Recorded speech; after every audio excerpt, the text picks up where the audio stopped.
Hello. Oh, hello. Can you hear me? I can. How are Yeah, you, sir? I'm doing well. D- Yeah, I've had a relaxing day. yeah, my Sunday, your Monday. Yeah, it's 1 a.m. now for me.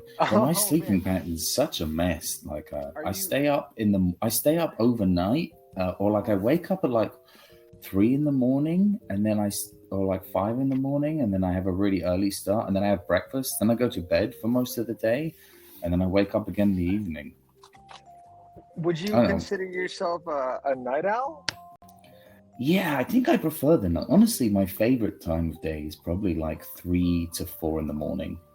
Like I like how quiet it is. I feel like the witching hour. I think that's my favorite time. I feel very creative in the middle of the night.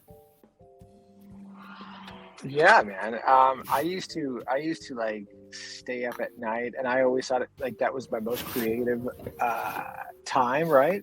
And I would write music, and then I'd be a wreck in the morning. And so I think it's just I'm just a nerd. I can't stay up, man.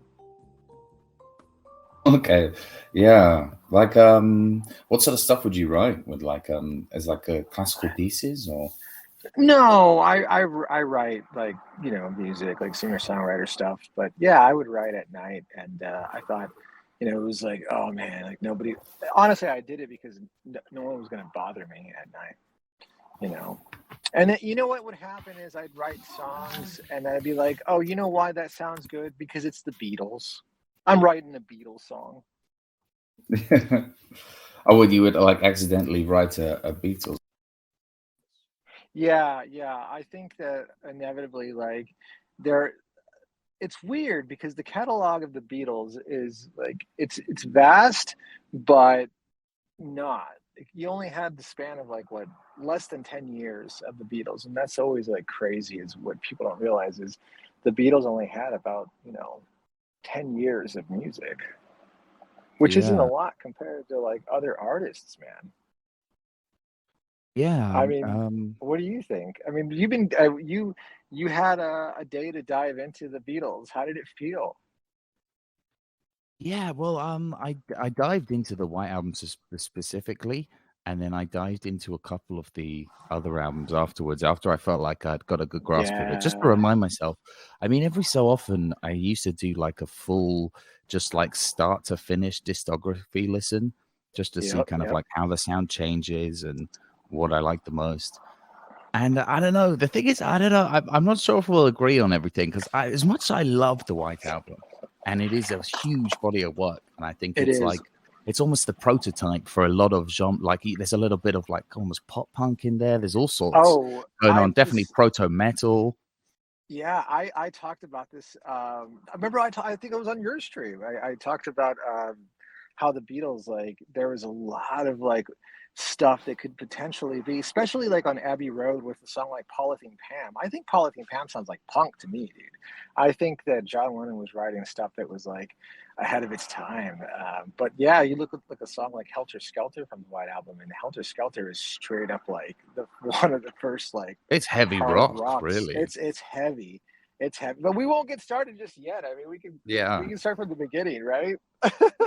Yeah, yeah. Well, I think we should go like track by track because like that's how I guess that's how I Yeah. listen to it and try to because I feel like the album it works in a context and I think like almost because of I guess this is one of the things one of the points I guess conclusion I come to is that I feel like whilst it has probably my favorite Beatles songs on it, I think the best put together album is still Abbey Road for me, which was the idea I Yeah. had coming into this. But I did actually like the White Album more than I've ever done before. Like I got way more out of it Absolutely. this time. Yeah.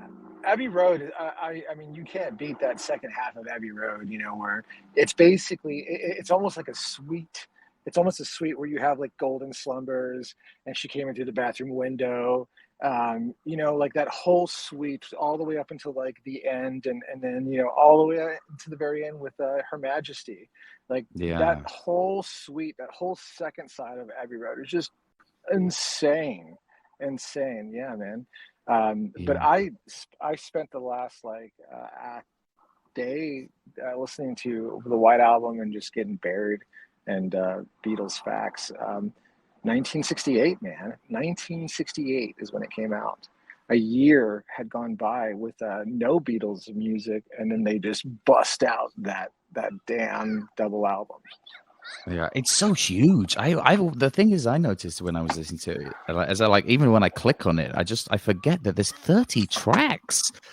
That's so big. You're like, that's so much. Yeah, it is. George Martin had the famous, producer of the Beatles. He said they came in with so much material that he was like overwhelmed and underwhelmed. Like he stated that like there was so much garbage that they had brought to him. And then I was thinking, some of that garbage kind of ended up on the White Album, because you really can't have every track on a double album can't be a winner. Yeah, I mean, that's definitely something that's going to come up, and that's something that I've always thought about the album, which was, I feel like I'm not sure if it's just like they reached like a peak of their powers, and they thought we could put out anything, and somebody's going to listen to it, and I feel like they were almost having fun with everyone a bit at that stage, where they were like, I mean, some of the tracks, I mean, that we'll get into. Like, I mean, I'm just like, I mean, are they joking? I think I think they're taking the piss a bit. Well, I think that like fun. I think you're right to a degree, absolutely. I think with double albums, like it's a grandiose thing. I mean, the reason I love the double album is because you have such like it's so much variety. And what would a talk be without me like mentioning like the fucking Pumpkins, right? Like I love the Pumpkins. And, and they put out Melancholy and the Infinite Sadness, and it's one of my favorite albums of all time because it's so much material. It's a double album as well. The only time that like a double album that doesn't do that is you have like The Wall from Pink Floyd, where like that's kind of more cohesive, but like typically double albums like will just be like a vast array of like just everything, right? It's just like a mixed bag. It's a mixed bag of like tons of stuff. Yeah, I mean, I have a friend whose his favorite double album is Stadium Arcadium by the Red Hot Chili Peppers. For me, that's more the end of my love for the Chili Peppers, but he swears by that being the greatest double album he's ever listened to, and I can understand if you dig that sound. I was close, and that is one of the albums that I have not, the double albums that I haven't ventured in listening to. I really should, because I heard it's really good. I heard it's really good, but I mean, like I said, you have an artist doing a double album. I mean, like that's just it's a real ballsy move to do that. What do you think with doing a double album? I think it's super ballsy because it's almost like, I mean, to a certain extent, I have a feeling with a lot of albums, there's often like B-sides or tracks that didn't make the EP, and I feel like to a certain extent, a lot of people will go, okay, the reason you're doing a double album is because you just refuse to cut anything, and so you just threw in all the other like stuff you had going on around that time. Yeah, George Martin still thinks, or he passed away, but he thought that the White Album would have been a perfect single album. And going through the years, like being like a huge Beatles fan, like I've tried to do that several times over like the course of my life, ever since like the incarnation of like the CD writers and the CD burners.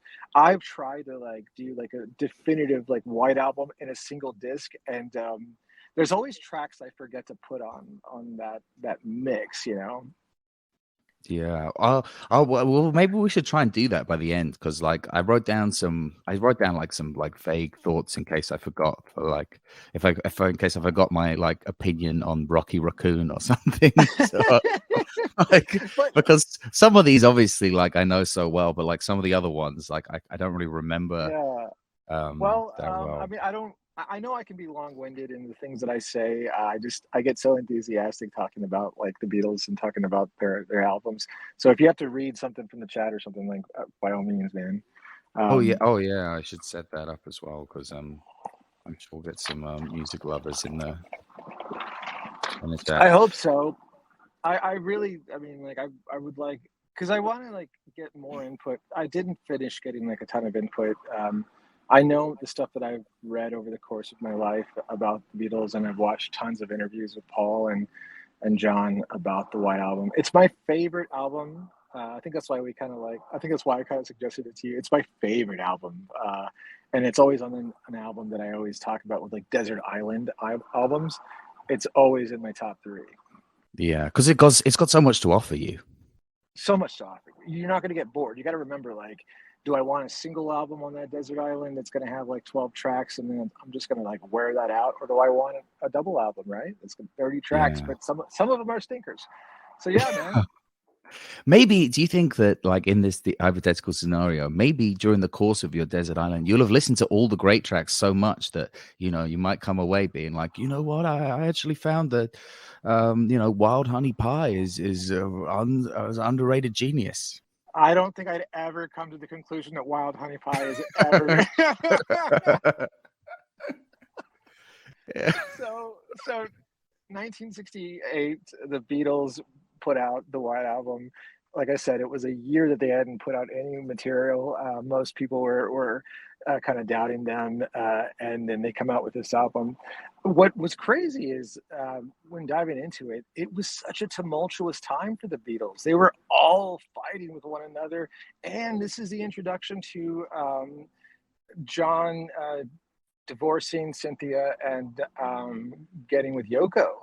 And so this is like the beginning of the Yoko era for the Beatles was the White Album recordings.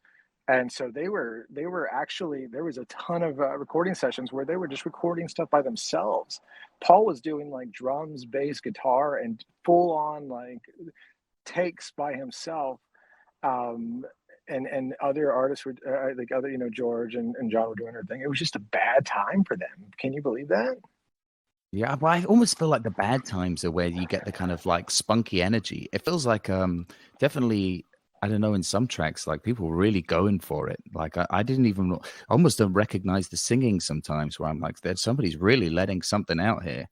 And Yeah, absolutely, man. The cool thing that I learned today was when I was diving into it was the first two tracks.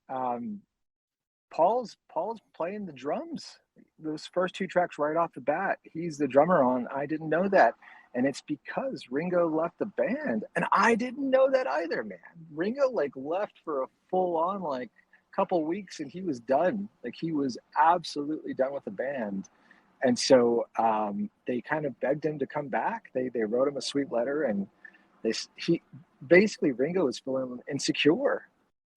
yeah, I wonder oh, do you think that the thing is, I feel like the Ringo's role in the band always was, is that, with the kind of strong egos of McCartney and Lennon, and then like George Harrison not wanting to be their whipping boy, they kind of all like turned to Ringo. And then I feel like everyone maybe kind of outlet their frustrations towards him as being maybe like the kind of the butt of each joke, or the weakest link. But it turned out when he did that, though, it turned out that because they all said that like he was the best rock drummer that they could ever want and have, and I think Ringo kind of is the spirit. He's like the spirit of the Beatles, you know. Yeah, you need him around, I think. I imagine he must be probably like a very like affable, likable guy who chilled everyone out a bit. But I mean, I'm probably just saying he was. I mean, there's the age-old question, and I have this debate with a lot of people that, would the Beatles be a better band if they had like a better drummer? If maybe Stuart Copeland was the Beatles drummer, or I don't know, for example. What a pull on that one. Like, Yeah. Stuart Copeland, man, that would be wild, right? That'd be, I think about that too with like different drummers. Like some drummers are just so, what's the word? Just so heavy on their enthusiasm and their like characteristics of their drumming, like a Jimmy Chamberlain or like a Matt Cameron from like Soundgarden. Like they're so you can tell they're drumming, man. Dave Grohl's a Dave Grohl's huge a one great drummer. where you have that he puts his signature on everything. I mean, his drumming on like Queens of the Stone Age album, Songs for the Deaf, like his Yeah. drumming on that is ridiculous, and that's Dave Grohl. With Ringo, it's pretty basic, but you can hear the stamp of Ringo on there. Yeah, for sure. And I guess the counter argument is maybe the drums would take away almost too much of the melodic focus. They become maybe more of a rhythmic band. And I mean, because for me, the things that they're best at really is these interlocking melodies and progressions. And I think almost like that's kind of always the focus, at least for me when I'm listening to to the tracks, and sometimes the singing as well. I've got a soft spot for their scratchy blues, which comes out a lot in this album. Yeah, I can't wait to talk about that. But yeah, and a lot of this, and a lot of this album was wildly written in India. Yeah. This is when they were going to visit the Maharishi to kind of get away from everything and practice transcendental meditation. So they were over there jamming with the Maharishi, and obviously picking up some things, hanging out with like the likes of like Mia Farrow and like Donovan. So a lot of that stuff was written over there, man. Yeah, it'd be interesting. I wonder, like, based on the other artists that they might have been hanging out with, how much of that seeps into the music, or they go, maybe we should do something like Donovan would have done. Oh, for 100%. There's a couple tracks that were like, if Donovan wasn't there, they would not have. We wouldn't have some of these tracks like specifically from Lennon. Yeah. So, but you want to get into it? Yeah, I think we've done a good preamble. We've done a great prologue, but yeah, welcome everyone to the talk. We're doing this is like a whole music talk, and this is I'm one of Jonks's favorite albums, and he was like, let's do a deep dive, and there's so much there. It's also, I would say, maybe it's an overlooked album for me. So like, I'm gonna come maybe like not quite a cynic. It's an album I love, but it's an album maybe I fully gotten into, but Yeah. I really appreciate it actually being forced to just sit down and listen to an album for a change, because with modern music and the way people access media now, it's just like you just have songs kind of spammed at you, but actually sitting down and listening to something from start to finish is, I don't know, you understand the kind of like the context of how the music's Yeah, intended. we've 100% we've gotten away from that. Like I mean that's just the way it's been since the download era. We don't really like process and ingest albums the same way we used to. Like uh, it's people would rather listen to like a single or like we have so many mixes on our Spotify or iTunes. I'm guilty of that, and Yeah. sometimes I get mad at myself, and I'm like, I got to go back and just listen to the album, man. Like I got there's more stuff to be found from this artist rather than this one track I keep listening to on this mix. Yeah. Well, so we're gonna go track by track, and I feel like that's the logical way to do it. And then, yeah, I guess say what we like, don't like about each track. I've given like a general number out of 10 as well, but I'm not sure if I'm not sure if I wrote these at the time of listening, but I think I've got like a general idea of how I feel about everyone. And yeah, I'm divulging again, but just to go from your point of like the kind of streaming and internet age, I do kind of feel that music's almost less valued because it's not a physical thing that you hold and collect and retain. I mean, I used to have decks of CDs, and Right. I mean, I have loads of records at home, and I do feel that, imagine if you went out and you bought one album, that's all you're going to listen to for the week, because you can't afford another album, and so you bought this one CD or something, and you go, I'm going to just bump all of these tracks until I buy another CD. And so Yeah, you you're really getting cherish and like yeah, explore every second of it. 100%, man. 100%. Like, yeah, that's all we had. It was the album, and I told I had $15 to spend on an album, and I burned the crap out of it. I listened to it, and sometimes you came across stinkers, man. Yeah, and it would be annoying. Like, you buy an album because you like one or two songs, and then you'd be like, "Oh God, the other 12 are awful," and I'd be mad at that artist, and I would have a That's grudge because we that's expensive back then, 10, $15, or English equivalent like £10. That's a lot of money to spend on something. 100%, 100%. So, Beatles' White Album. Um, it was originally supposed to be called A Doll's House, and Okay. there's another band called Family, and they were like a progressive rock band, and they had music from the Dollhouse. And so I think I don't think it ever became like a legal matter, but they just dropped it, and then it became just self-titled, which is the Beatles, but it was white, so know what today is, the White Album, right? It's the first album with none of their faces on the cover as well, so that's kind of cool. Like it just is. That's why I think that's why I like it so much, because it it's there's no artwork to be had. There's some pictures in the booklet, but like it's just white, just has the Beatles on it. It's just Yeah, like, here you it's go. classy. Yeah, come listen to it. See what you like from this album. We're not gonna put a bunch of like cardboard Random standees, objects. Yeah. random objects like Sergeant Pepper. Yeah. We're just here you go, man. Listen to it. And that's I like that. I like that a lot. Yeah. Do you think it's almost like a sign of defiance of like, we're not playing the celebrity game, like we're not doing anything gimmicky, like this is just the music. It's just music is contained within this album, and we're I not think gonna like put our cheesy grin on it or something.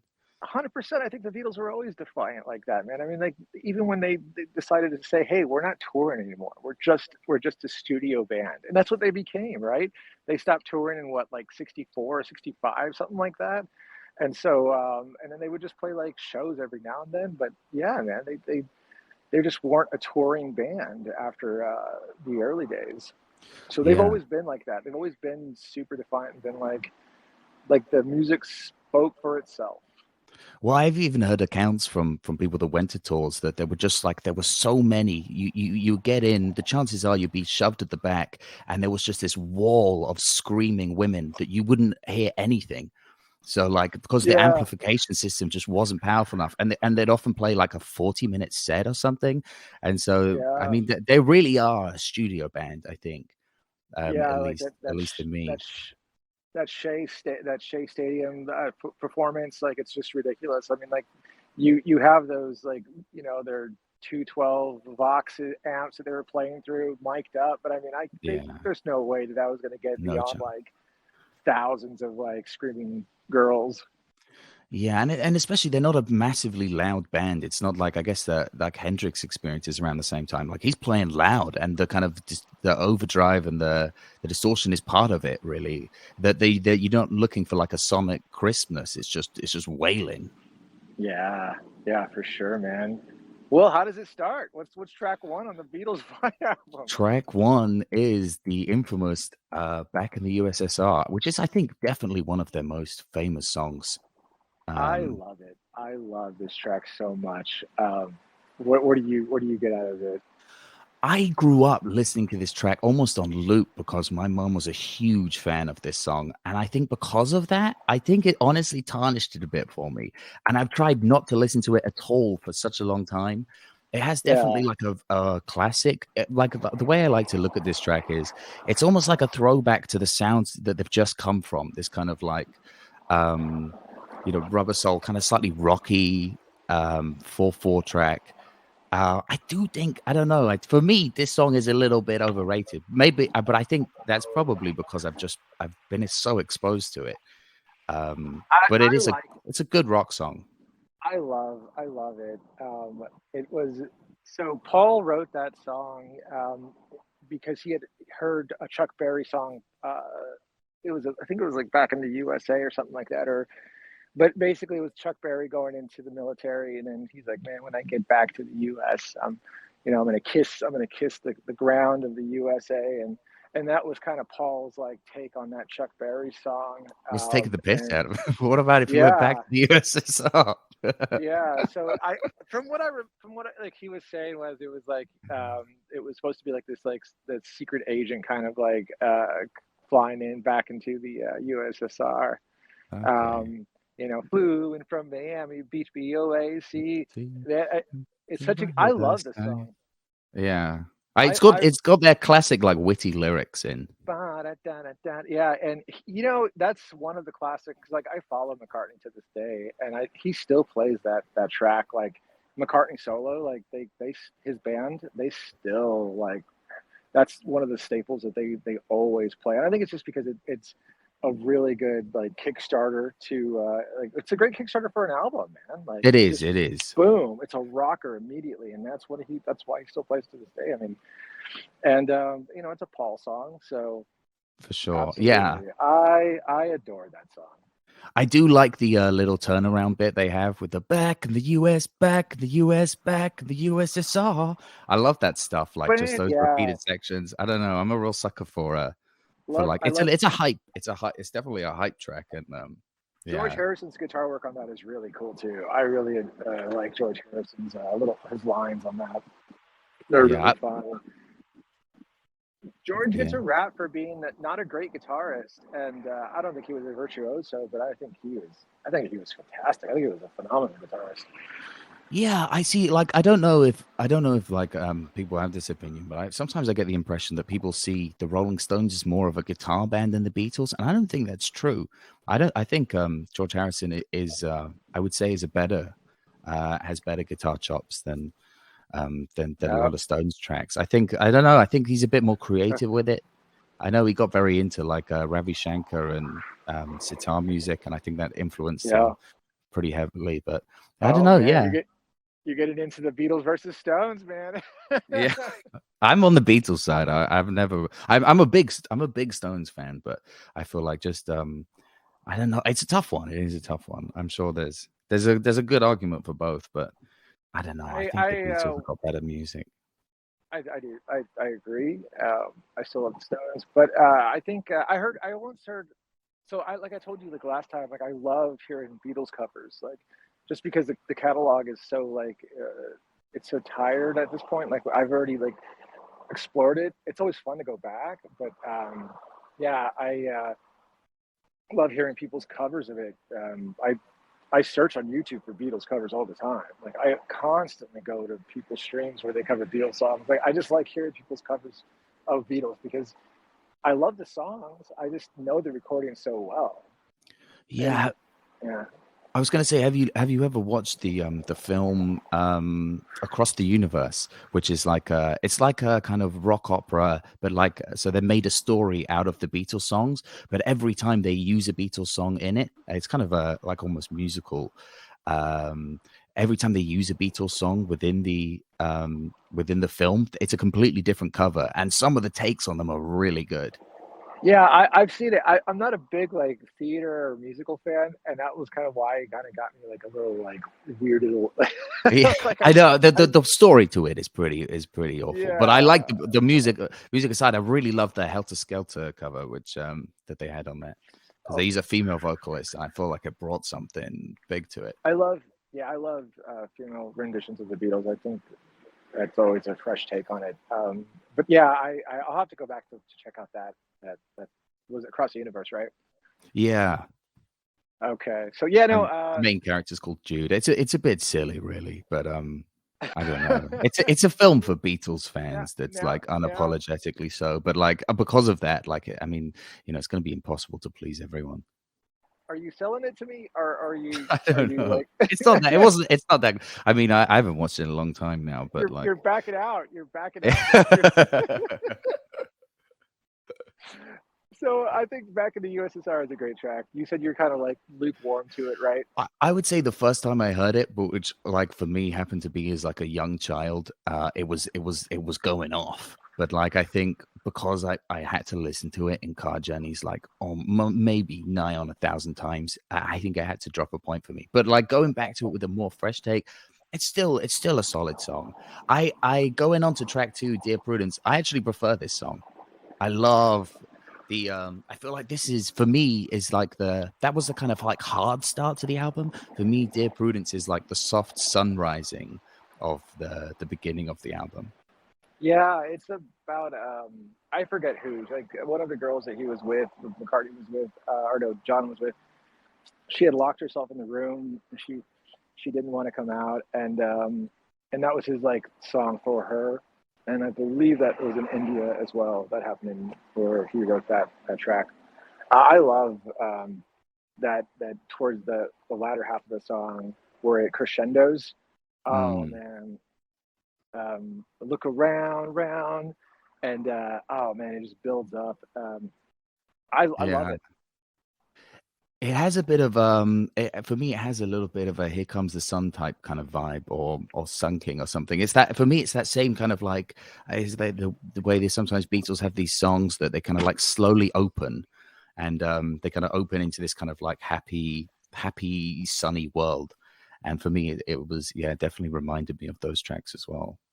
It's a big song. Like it becomes a big song, and I always like I I always want more out of it. Like I wanted to like just go nuts, kind of like the way they ended like on the end, you know, that something like huge like that. But yeah, solid track. That's like an A plus for me.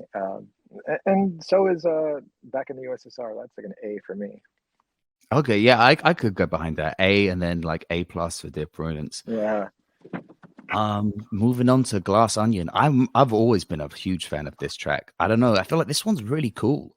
It's quite an edgy track. I like the Strawberry Fields reference. I always like kind of references within artists to other things they've done.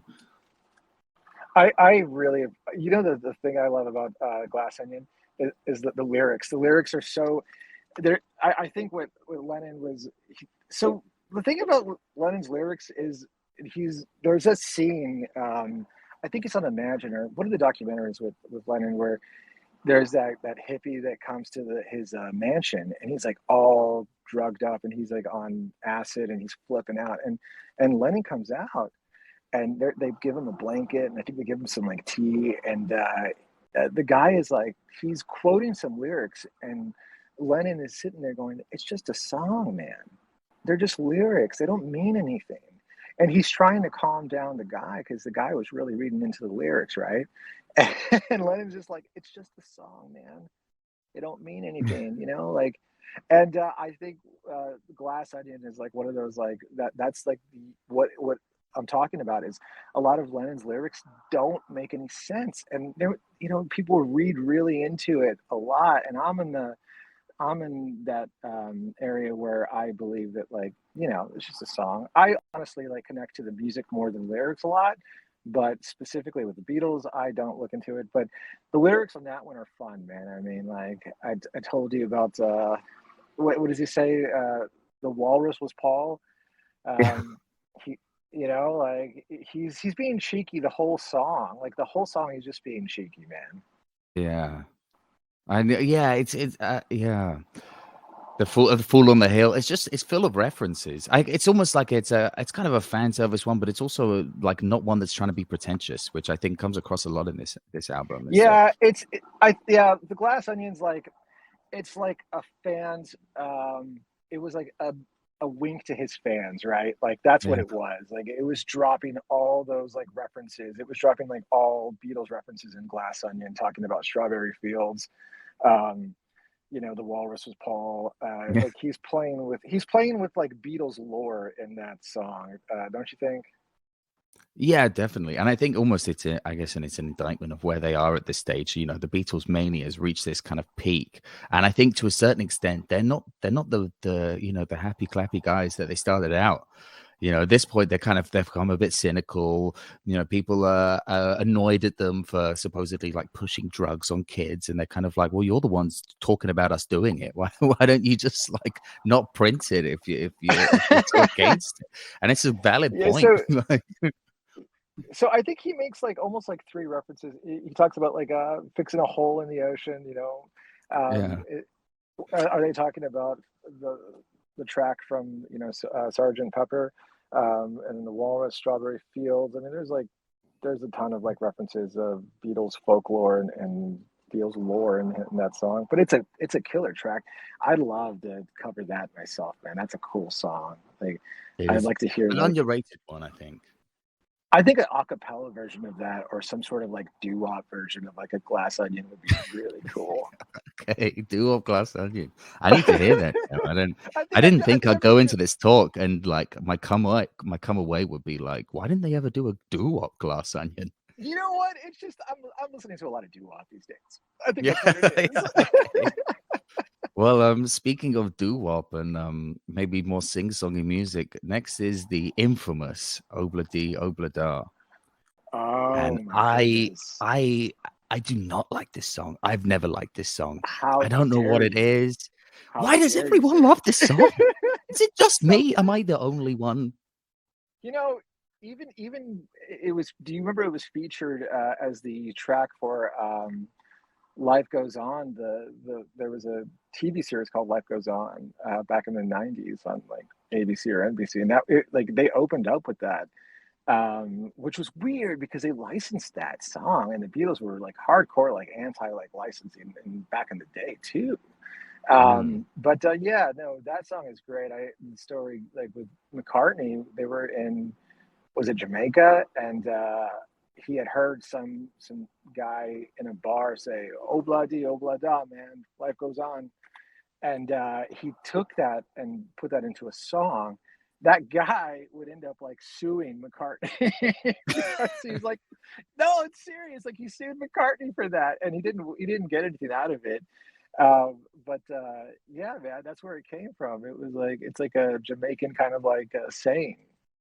Yeah, I mean you get that kind of like upbeat swingy rhythm to it, I guess. It's almost like ska kind of.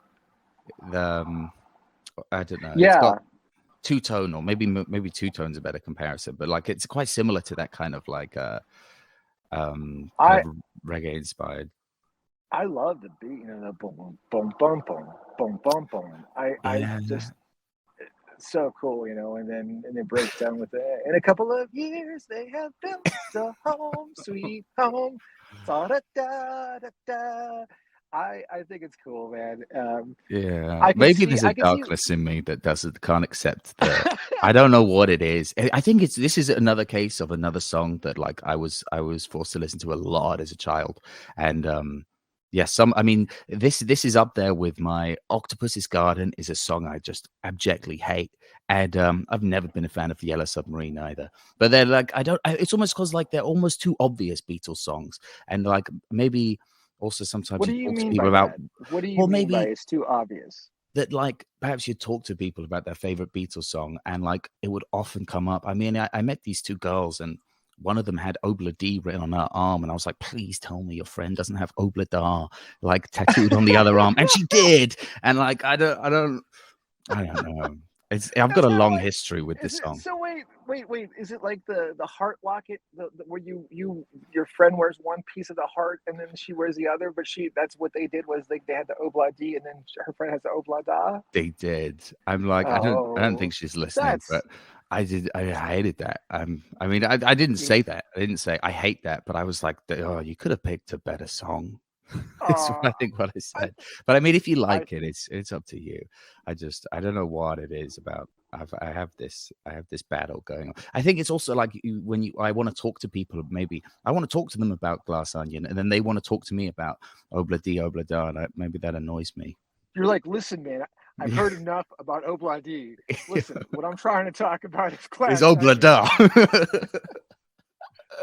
Yeah, or like yeah, maybe happiness is a warm gun or something. Because I mean, I often talk to and when I'm trying to sell the Beatles as a band to people, especially people that are more into like alt Like, rock who are or you like more trying? Who? modern. It's 2022. Who are you trying to sell the Beatles to? Like at that point, like it's done, man. You will Like be you. surprised. There are people that overlook them because of their popularity. That they go, oh, like oh, they're kind of like that. They only know maybe like three or four songs, and I go, oh no, there probably will be something you like. And I feel like for some of those people, you have to almost get over like we're all living in a yellow submarine, and um, That's true. That's true. to say they're Yeah, quite you're cool. right. They can be cool, and I feel like sometimes songs like Obla Di Obla Da, I feel like don't always help my case. So hey, kids, I know that you're really into this trap music, but have you heard have you Obla heard Di Obla Glass Da. Onion? Have you heard Okay, yeah. Obla Di Obla Yeah, Da? yeah. Have you listened to Why Don't We Do It in the Road? Oh man. All right. All Okay, right. well, I'm jumping the gun here. I'm jumping the gun. Okay.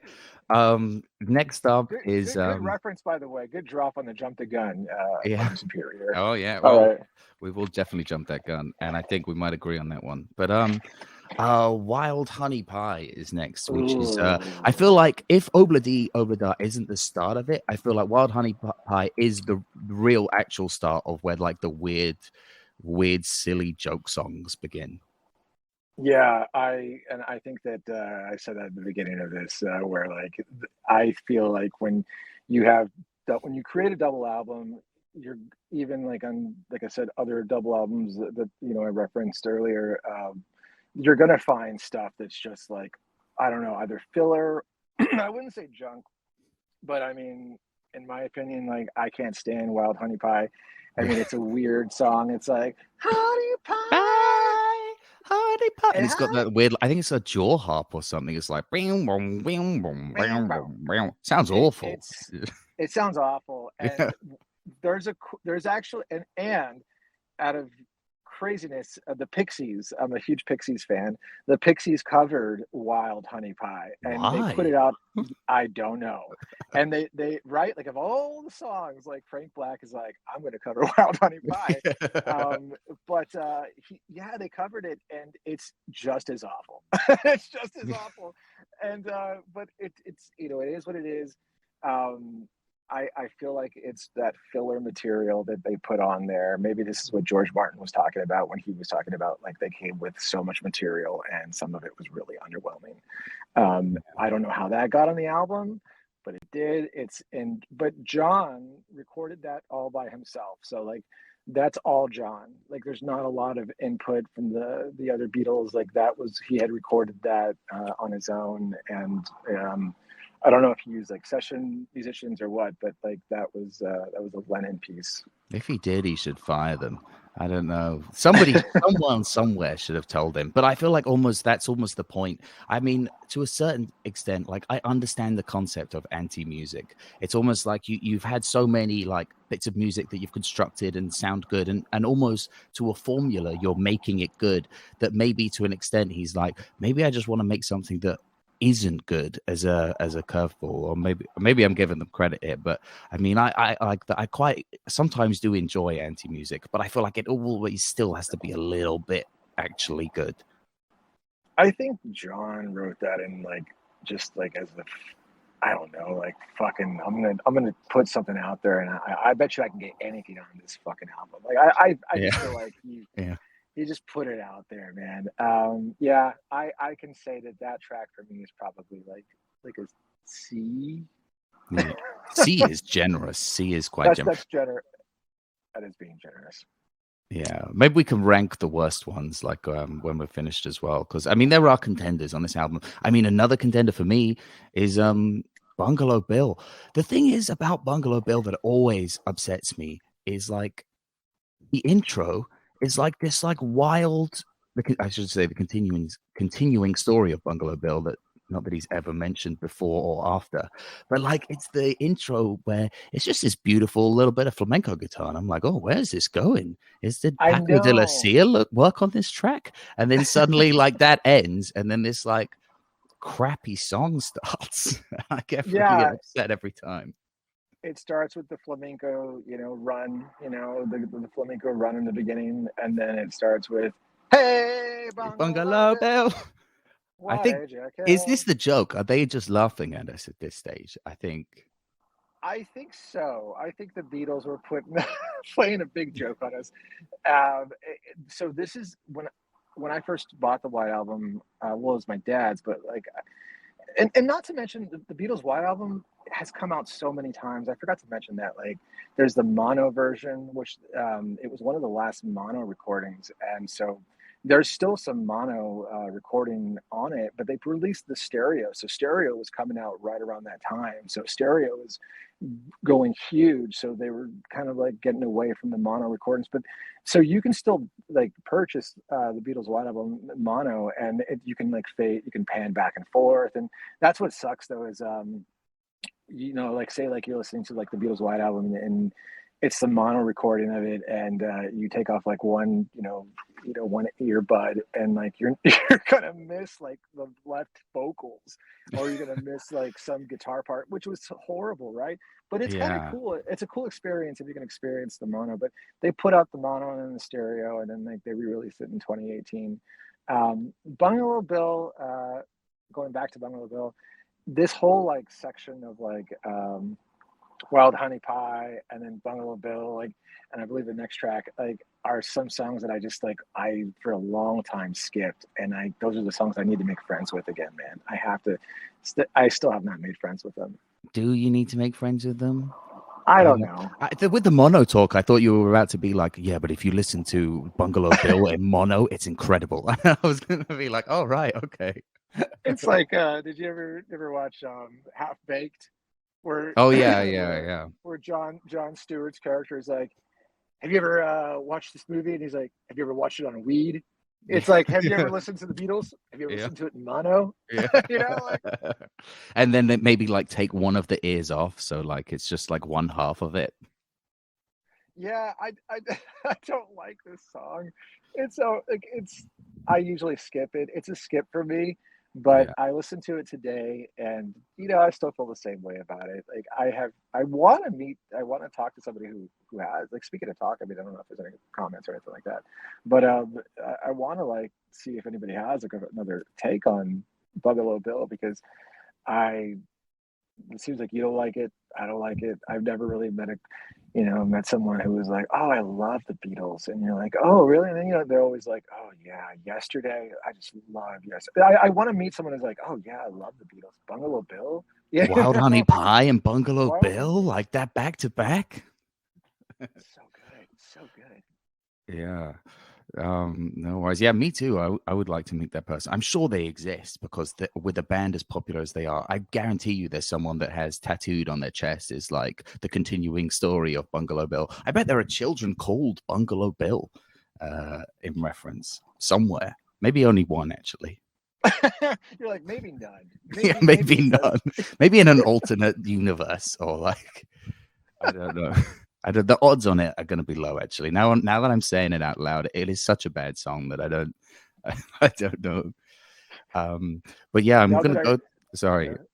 now that I hear myself speak these words out loud, I realize Yeah. it's It just didn't scan. Like in my head, I was like, probably it's possible. But then, yeah, when I said it, I was like, nah, there's some things in life that are probably you certain, know and one of you know them is what that Bungalow Bill is nobody's favorite Beatles song. there needs to be a doo-wop version of Bungalow Bill. I think that's what it would make it better. That's what would make it better. What is this with this Do What White album? Yeah, I don't know. I mean, I've never considered Dude, it. Maybe this I needs to think happen. I think you and I should make it. We should make the doo-wop White album, man. The Do Wop Let's get it. album, the Wap Fight No, album. it's I not don't know. that. It's not WAP. It's not WAP. Yeah. Oh yeah, no, that's something else. All right, what's next? I'm gonna quickly go through the comments actually before I forget. And Okay. we got lost in a rabbit hole. Loop RM says John's his favorite Beatle. He always said he was happiest with most of his work on this album, which is one of the reasons it's his personal favorite Beatles album. The most soulful, intense one, and also the one with by far the most crapola. And he loves 3 of the George's tracks too. Yeah, I mean, I I definitely agree with a lot of those sentiments there. Yep, me too. Bear Hug Betty says it has one of her favorite Beatles song on it, and that's Revolution 1, the fast version. Okay, that wouldn't have been my guess, but Okay. interesting. Cassandra Entendre says it's her favorite Beatles album, which contains a favorite Beatles song. And I'm not going to say which ones they are because I have a feeling these are going to come up. And then Mick Taylor of the Stones Prime did better solos in Loop's opinion than George H. and Keith Richards. Created a lot more immortal riffs than George. I love both bands though, both in my top 5 bands of all time. And yeah, I mean, I don't know. I do think yeah, I'm not. I mean, I'm not that sold as a guitar player. Like, I mean, I've never really looked to either bands for my guitar fix. Growing up, I was more of I'd say like a Led Zepp, maybe Who type of stuff. But I mean, yeah. And then he says, I don't think Keith compared to Hendrix as a technical wizard or innovator, but as a riffmeister, created with Rots Taylor and Nicky Hopkins and Wyman and Wood and Jagger. He's the man. But yeah, I mean, a Guitar Hero chat we'll definitely have to do at some point because I got a lot of them. Oh, I would love that. Yeah, that sounds great. And Greg says, I'm not in love with the pop song, oh, blah, blah, blah. Yeah, me neither, Greg. I'm not the only one. Okay. It's You know me and what? Greg's You 2421. know what? You guys have fun over there in your corner with being anti Obladi Oblada. You know, I love it. I'm an optimist, and I'm an easy, nice guy, and I'm easygoing guy, and Also, I'm not I an love easy, it. nice guy because I don't like Obladi. Is Yeah, that like the you're human you're test? Do you like you're Obladi being. Oblada? And I'm like, You know no. And you're what? like, you suck. You're going to hell. You're you're being a real cynic, Guitarbarian. You're being a real cynic. Just I enjoy know. it. I know. I don't know what it is. I want to. I did really try this time, and I probably enjoyed it more than I've ever enjoyed it. But I like, especially hearing that you like it, makes me want to like it more. But I just don't. I just don't. Uh, Well, I take the reason I like it so much is because I tend to really side with Paul. I love Paul's writing. I love okay. the reason I love Paul's writing is because he's so whimsical. He's a big band kind of fan. He's a big ballad fan. He's obviously the romantic. He's the heart in the sleeve. This is ladies' man. He's a ladies' man, you know, and he's a crooner, and I think that his songwriting is so much more sophisticated than Lennon's songwriting. Um, Oh, oh yeah, I'll go hot down that take. rabbit hole. Hot Yeah. take, and but that's what I love. His songs are so polished, and I think it's in that baritone voice. It can just, I'll follow Paul, you know, I'll Wow. follow him with, Do you have a you shrine know, to him in your house? Yeah, it sounds like you're in love with Paul. you know what, man, I do. Yeah, I mean, that's definitely a hot take. I mean, for all of the, I always feel like Paul maybe is a little bit too cheesy for me. I feel like I always felt like John Lennon's a bit cooler, but then also obviously because of that, I think sometimes John Lennon does get a bit out there. I once heard this quote, and you may agree with this, in that the best Beatles songs are actually Paul McCartney trying to impress John Lennon with music. Well, that was kind of all the I kind of I see that like that was kind of the Mm, origin, right? Like they brought McCartney in, and he kind of like you know showed because it was a was it Pete Best and Lennon who were starting the band, and then they brought yeah. and then George they found George, and then George brought Paul, and then Paul kind of had to like show him what he had, and they were just impressed because he could play like bass, guitar, drums, and everything. So Oh you yeah, the know, most musically gifted for sure of them all. yeah. What's next?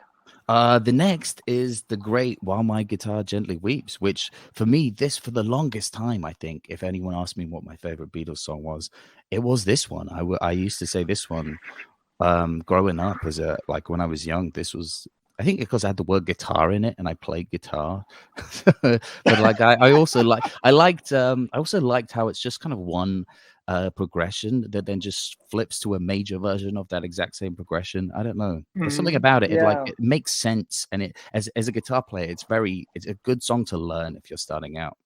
Yeah, as a yeah, I can absolutely agree. Like growing up playing guitar, like you know, it was an easy song to learn, like the A minor to the G to the F sharp to the F and then the E major. But what's funny is that it's the same chord progression as Led Zeppelin's "Babe, I'm Gonna Leave You." It's Yeah. just that "Babe, I'm Gonna Leave You" is just picked, right? It's an arpeggio rather than just a straight strum like the Beatles did. And but same chord progression. I always thought that was funny. And I used to, like, as a kid, we'd be in guitar class, you know, and we'd all love playing like "While My Guitar Gently Weeps" in guitar class, and we'd all like solo over it. And then I would always turn it into, you know, "Babe, I'm Gonna Leave You," just by Yeah. picking the same chords. So "While My Guitar Gently Weeps," first time they have a guest guitarist, and who is that guest guitarist? Eric Clapton. And how did he That's right. repay them for bringing him on board? How did he wrote a song. The whole do you know the whole story with Clapton and like Harrison and Clapton like the and whole Harrison, yeah. That's what I because was Clapton and referencing. Harrison were yeah they're friends, they were friends, but you know Clapton writing a song about Harrison's girlfriend, you know, and that's kind of Yeah, messed running up. off and marries her, I think. But Marries she his did, you know, ex-wife. he married that, so that's who Layla's about, right? Yeah. Layla's about Harrison's ex, and But even to that day, she said that Harrison was her true love. But yeah, that She solo made, is good. yeah, it is a good solo. Do you prefer that to the Back in the USSR solo then, or? Uh, yeah, I prefer Clapton solo. It's a good Yeah, solo, it's a man. bit better. It's a man, it's a beast of a song. Like the back, like that's the thing about the Beatles is like the backtracks, like the drums and the bass are so heavy on While My Guitar Gently Weeps. You know, it's just like dun-dun, dun-dun, and it just goes really heavy. I know when they got inducted to the Hall of Fame, or was it a tribute concert? I never know. I never can remember. But there's a cover where they had an all-star band and it had like Ron Wood and a ton of like guitars, like famous guitarists on there. And but Prince was like soloing over. Yeah, I've He was seen doing that concert, and Prince and rips that solo. crushed. Prince Rips that crushes. solo. Yeah, Yeah, like it's just Prince being like, and that's the thing. You never realize how good of a guitarist Prince is, man. You're just I like, know. holy shit. That's an But I iconic mean, moment. but back to the song. I think the song is an A. Like, the one line that really gets to me is like, the perverted line. You know, like you were perverted too. Yeah, You know where he I says always that. think about that. It always like sticks on me for some reason. I'm like, what? Why was he perverted? Are we gonna go Yeah, into like that or?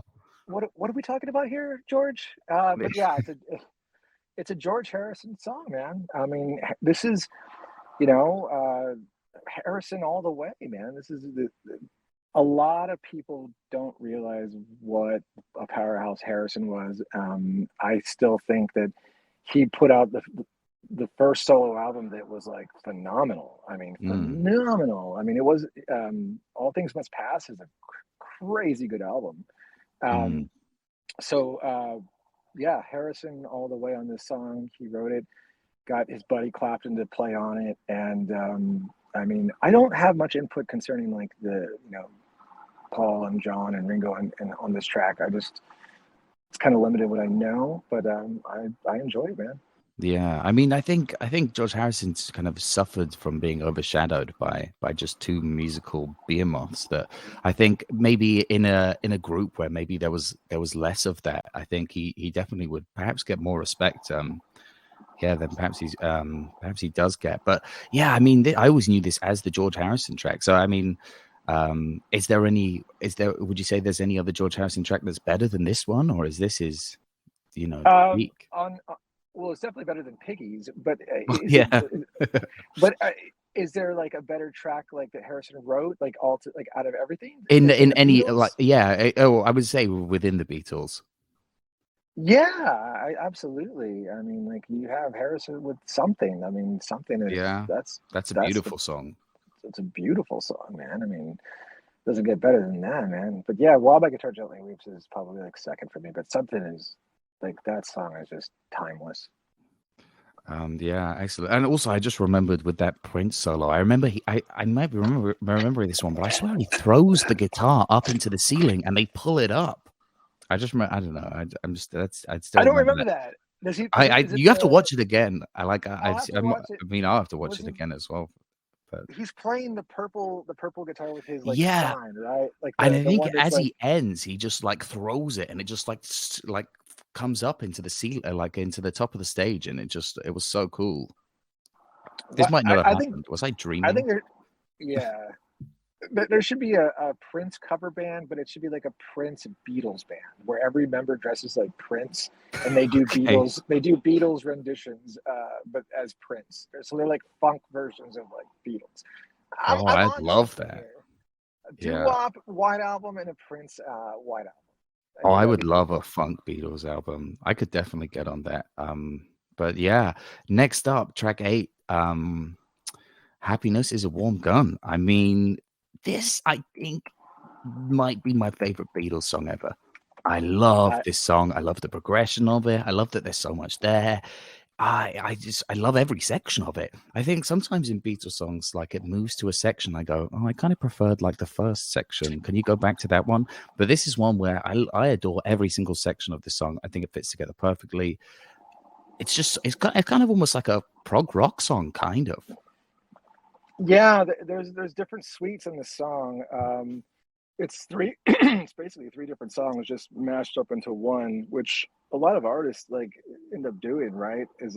I think it's you have. I, you probably have like tons of ideas for songs, and then you really don't. You can't. I don't know. Maybe you couldn't create that bridge. And then you're like, you know what, whatever, man. I'm gonna glue these songs together, and so you have the first movement, the she's not a girl who Oh, misses this is much, much. do do do do do, Do-do-do-do-do-do. Oh yeah. and then boom, she's well acquainted with the touch of a velvet hand, like a lizard on a window pane. You know, once again, John Lennon's just nonsensical like lyrics, man. Like just his lyrics just make no sense in this. Yeah. What does he say? I'm gonna have to look it up. He says something about like I'm a soaked compression of his wife, which she. I don't. Hold on. I'm gonna look it up right now. He says a soap impression of his wife, which he ate and donated to the National Trust. Yeah. It's like Lennon. What are you doing here, man? Yeah, Like I I don't I didn't I don't I didn't don't get I that. don't got you. I mean, like I've been Uh, to a lot of National Trust sites and yeah, I can't see any of them like wanting a soap impression of someone's wife that had already been consumed. I just uh, and then you have the second part of the song where it goes, I need a fix because because I'm going down, right? down to the bits that I left uptown. I think that's my favorite bit, actually. I would say that's Right. if I had to rank And them, then I love that bit. you like that part, okay? And Love then it. the next section is Mother Superior jumped a gun.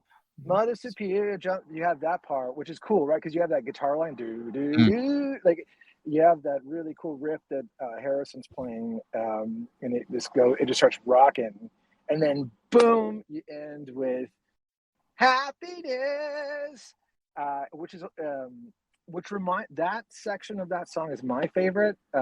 Is a one. And it almost sounds like a "Oh Darling" from Abbey Road. That section of mm, where he does the "Happiness is a warm gun." Yes, it is yeah. happiness. That it reminds me so much of "Oh Darling," which kind of harkens like a '50s kind of sound, in my opinion. But that's my favorite. So your favorite was the "I Need a Fix" part. Yeah, I think it is. I don't know. I like how edgy it gets. I feel like there's this kind of topsy-turvy nature to it. I don't know, I feel Yeah, it's a very cool vibe. And I think also maybe because it's short, it's like one of the shorter parts. That's why I don't know. It's like I can't wait for that little bit. I make the yeah. most I of it. And I was talking about this on a talk we did a little while ago. I did it with Scotch, and I was talking about how that was this "Happiness Is a Warm Good" was a huge inspiration for "Paranoid Android" from Radiohead. Yeah. It's got the three different sections. So if you listen to it, and Tom York was like, "It's just happiness is a warm gun." Like that's what he just like. That's all. Yeah. That's all. That Happy was my android with the kind of like tepid revolver. yeah.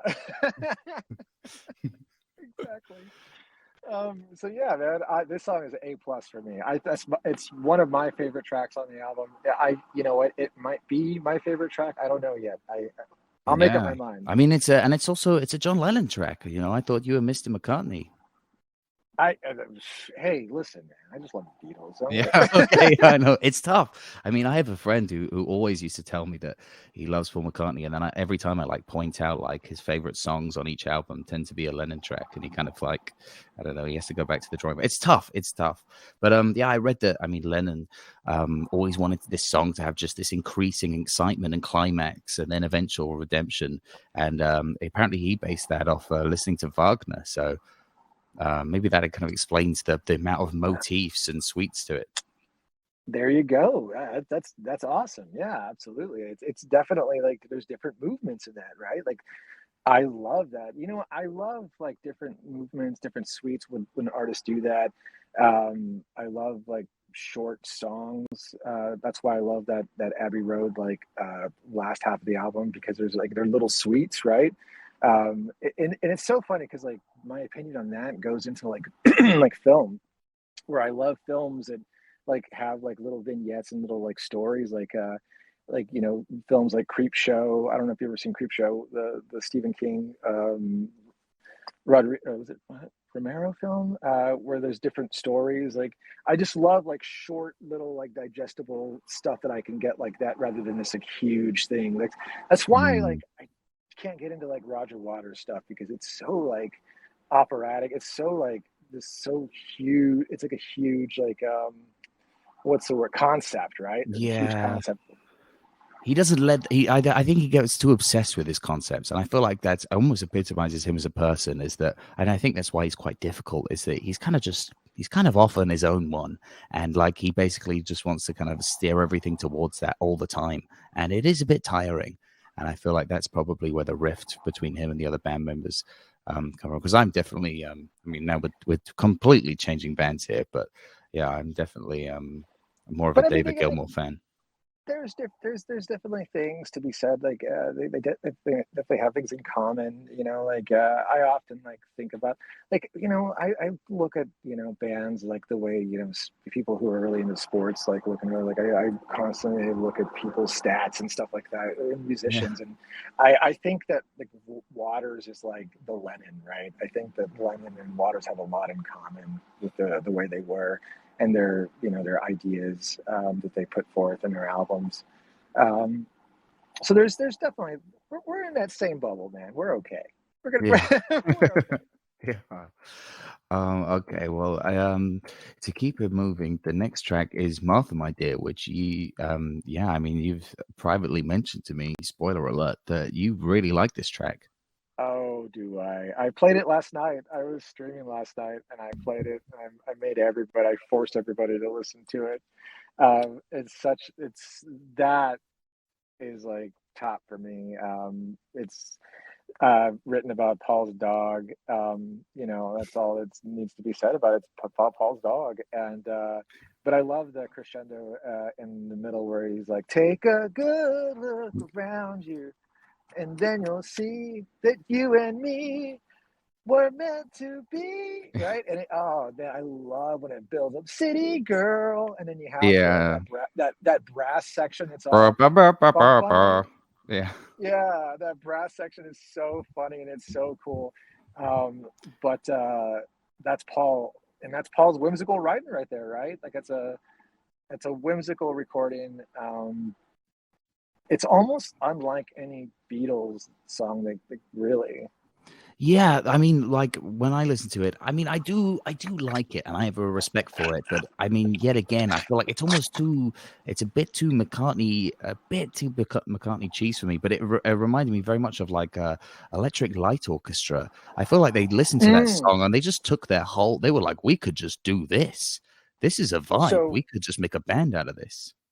that is incredible that you said that, because I don't know what Beatle. I don't know if it was Paul. I feel like it's Paul or George, but there was an interview they did, and they were like, "So, you guys ever think about getting back together?" And one of them said, "If you want new Beatles music, just go listen to Electric Light Orchestra and Jeff Lynne. They're Okay, they're yeah. doing." He basically said they're doing stuff that I believe the Beatles would have like. There's some good stuff in there, and he's absolutely right. I mean, Jeff Lynne is just a melody master. He can craft a song like no other. Like he just writes a pop hit like no other. And if you go into like Electric Light Orchestra, thinking that, going, okay, let me go into listening to Electric Light Orchestra as if this is like the new Beatles, and just imagine for a second, just suspend your belief for a second and go, okay, this is the Beatles in 1970 and in the 70s. Mm, You'll surprise yourself and be like, oh, I mean, dude, this is crazy. I mean, listen to like Mr. Blue Sky. I mean, yeah. it's very reminiscent of like Your Mother Should Know, like, let's all sing up or get up and dance to a tune that was a hit before your mother. that it's so similar, and man, yeah. So I think that's goes hand in hand. Almost too similar for me, I think. Sometimes I'm like, couldn't they have? I don't know, but I mean, it's not if you're gonna be inspired by a sound, you know, you can't really go wrong with picking like that kind of orchestrally Beatlesy vibe, the orchestral nice progression sounds that they have. Yeah, yeah, for sure. I think that ELO basically is like Beatles on steroids, man. Like they're just that's what, and I've done that before. I've listened to them and I'm like, wow, like it is like that, man. You know, and then I'm like, oh yeah, it's Jeff Lynne, it's Electric Orchestra. They're great. They're fantastic. But Martha, my dear, love it, love it, love it, love it. Yeah. Yeah, I mean, I wanted to like it more, but I also don't, I'm not huge on ELO either, but I mean, they're both it is a good song. Like I definitely like came out You of know it what's being going like on that's here? so Yeah, well written. you're It's Lennon, I'm McCartney. That's I what's know going on. 100% that is exactly what's going on. I mean, I've always kind of sided with Lennon for some reason. I don't know what it is. Even through his like I don't know, his like wacky film. I even watched the Lennon and Yoko self-made film, and it is awful. It is terrible. It's so long. It doesn't have any meaning. It's just them standing around their house filming each other. But yeah, I mean, I don't know. I'm fully in. I'm wearing those John Lennon sunglasses, and I'm spaced out right now. It's just a song, man. It's just a song. Oh yeah. Okay, well next track we've got I'm So Tired. I love this song. I feel like it's I don't know, it's so cool. It's got such a vibe Yeah. to it. I prefer the verse to the chorus, but like I honestly think they should have just stuck with the verse throughout. Just keep that vibe for like 3 minutes. It would have Oh, been so cool. you don't like the you say that you're putting Yeah, me on, but it's no joke. yeah. I like it That once. part, I don't like it twice. I don't know. Yeah. I I also like it. Yeah, I don't know. I feel like this is a song that I feel like would have been really good with a female vocalist. And the other main comment I had is like, what's the beef with Walter Raleigh? I don't know. They call him out for some reason. I was never quite sure why. That I don't know. I don't. I'm not familiar with that.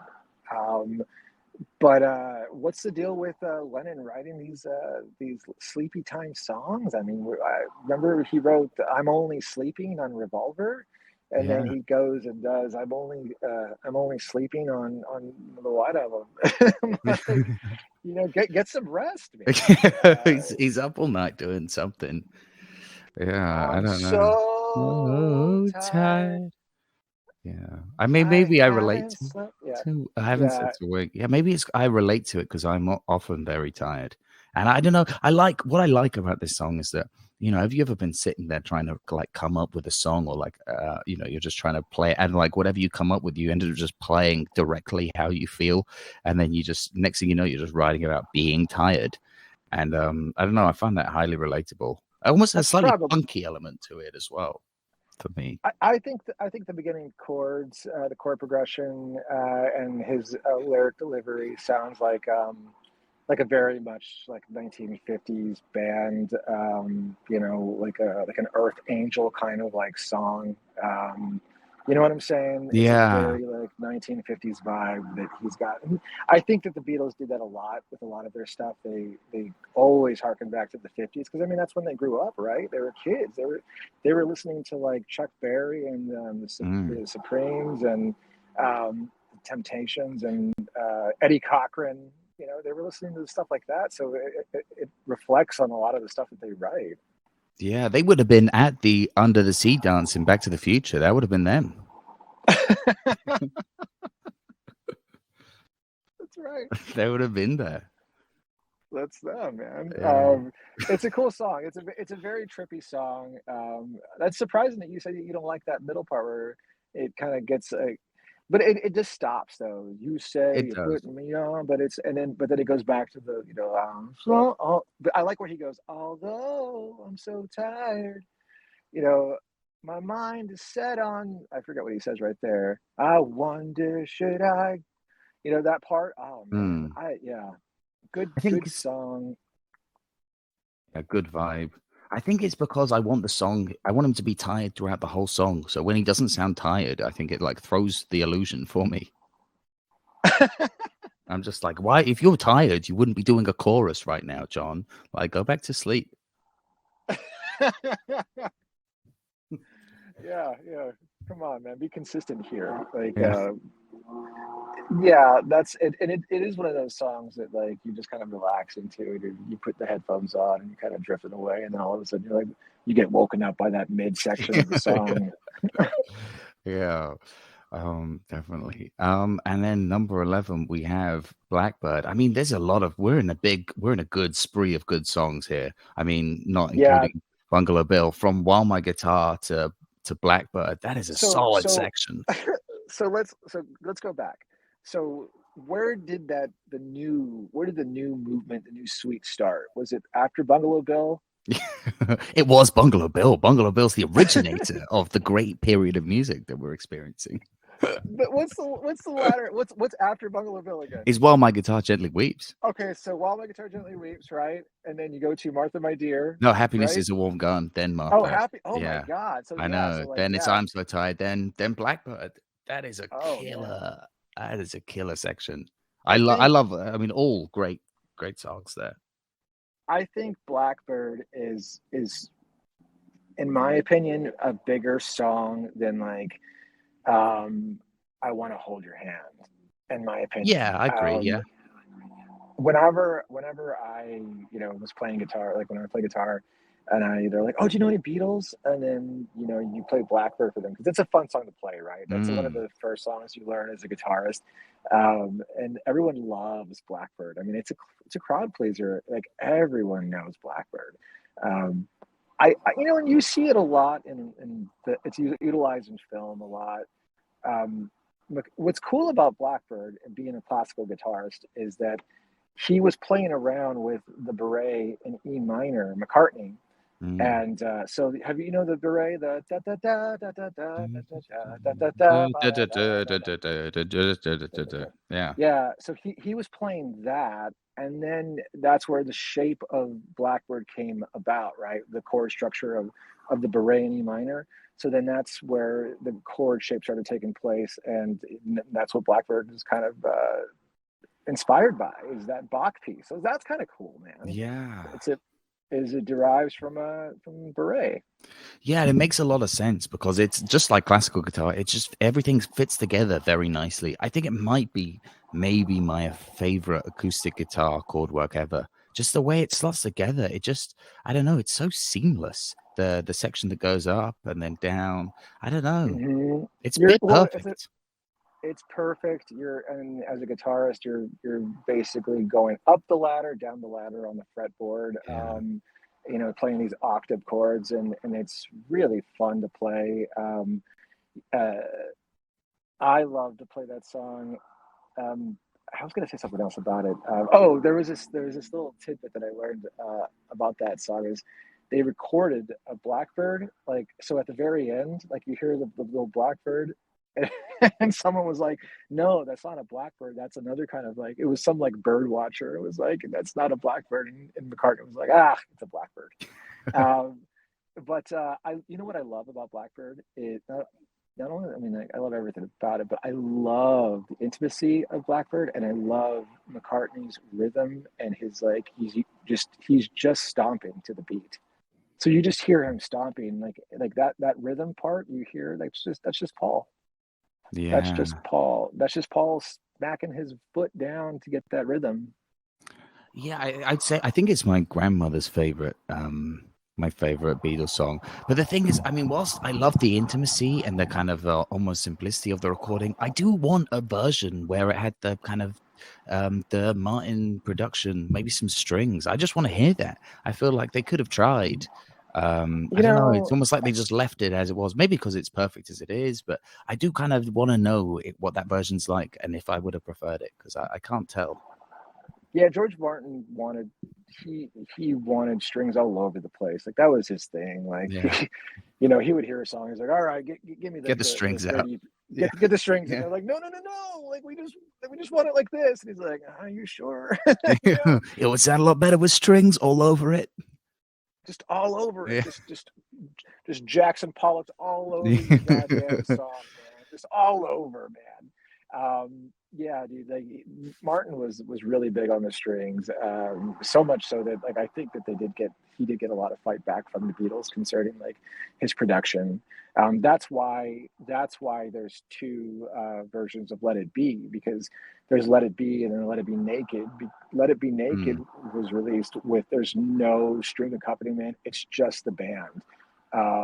But the version that we have was just a heavily produced Martin album with tons of strings. So if you haven't listened to Let It Be Naked, that's a really good album just with the band. Some stuff is more noticeable than others, but I mean, you'll tell. Like you could absolutely tell.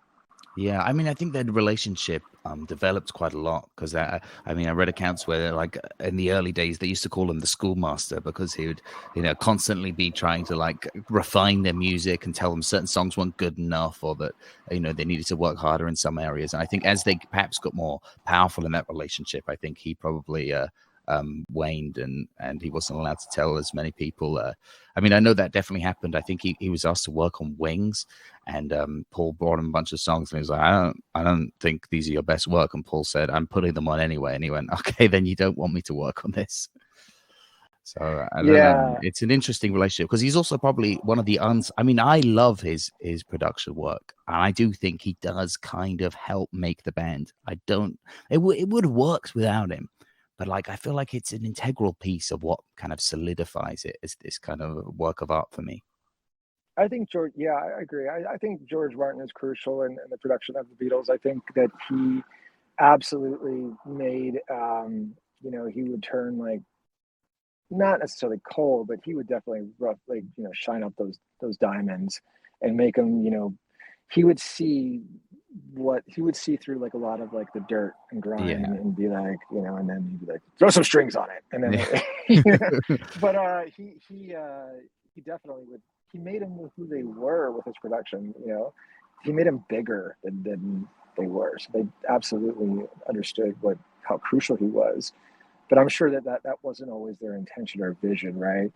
Yeah. Oh, yeah, exactly. I guess especially if you've kind of hashed out the song and you're like, that's all the part that there needs to be. There's, we're going to have bass, a piano, and a guitar, one voice. That's all we need. And then he's like, well, have you thought about I was thinking of like tubas for like the second chorus. And then maybe a French horn solo could come in like at minute 3.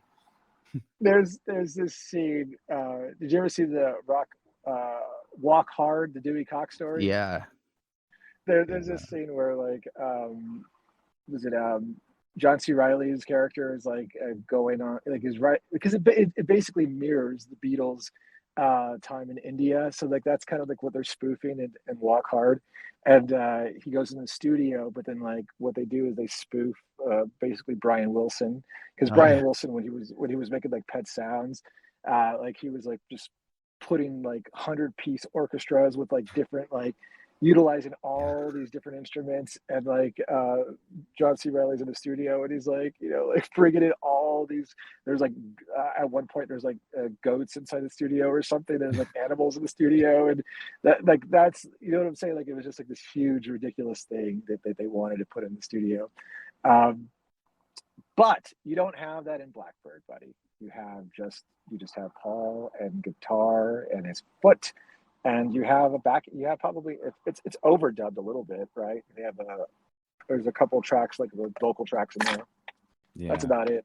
Yeah. But It's real what's simple. what's this what's to say about that song, man? I mean, like it's great.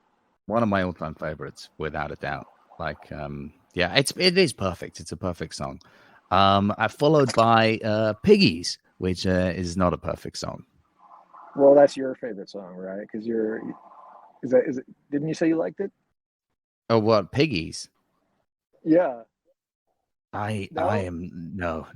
I mean, it's not the worst of the bad songs, but like it's not it. I don't know. It's got a harpsichord in it.